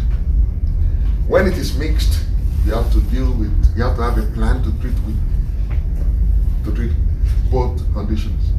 The last thing I said before I started this was, I said even when it is simple, it is not always as simple as it looks. So what I just told you now is how to make a presumptive diagnosis in simple cases. Mixed disorder, you're always home and dry. But simple is not always as simple as it looks. So in order for you to confirm that something is really simple, you have to compute some things. So let me give you an example. So if you call something a simple metabolic acidosis, you call it a simple metabolic acidosis and a secondary respiratory alkalosis, right? How do you confirm for sure that you're right? Because that is just a presumptive diagnosis. You made that diagnosis based on direction and pH, right? How do you confirm that that is truly the case? Then you do what is called, how do you compute the secondary responses? When somebody has a simple metabolic acidosis with a secondary respiratory alkalosis,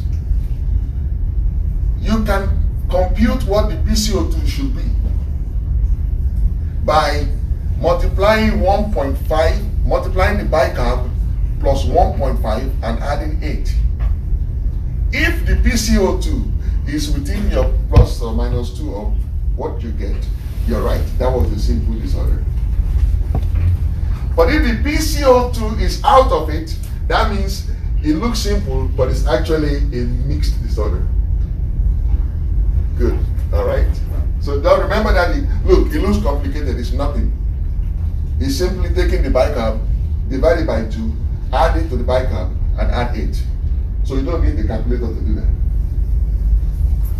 If you think somebody has metabolic alkalosis with a secondary respiratory acidosis, and you want to confirm that you're right, well, you multiply the bicarb by 0.75 and you add 21 to it. If your bicarb is in range, plus or minus 1.5, you're right, it was a simple metabolic alkalosis, right? Okay, so I'm not going to give you much longer. Quick question. So if it's not within the range, then is it opposite of what we do? Okay, that's a good question. So if it is not in range,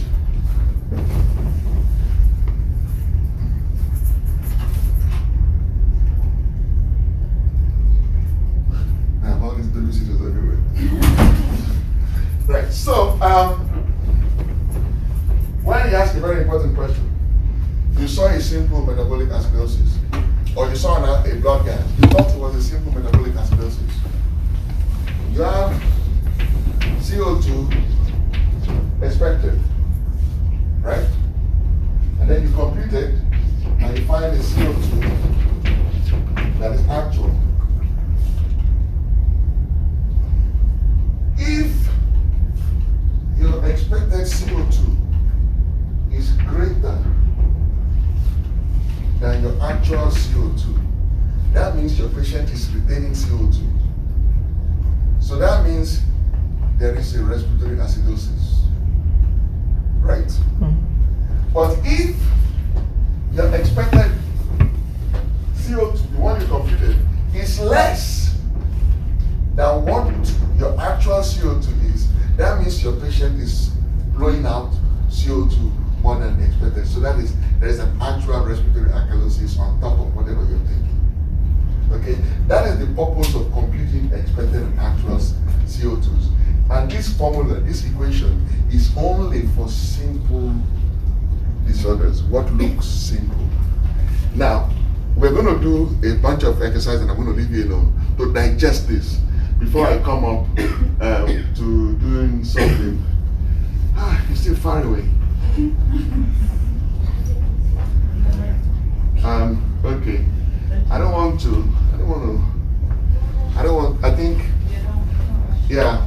Let me ask you. I have a little bit more slides on computation.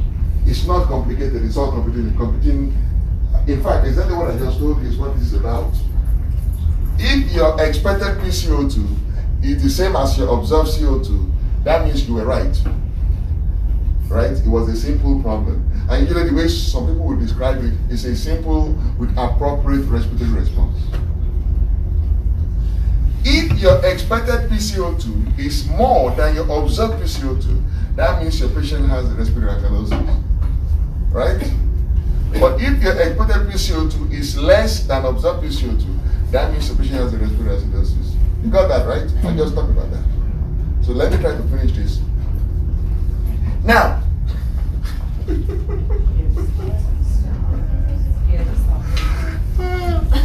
all right. Can you go some more? You want me to stop?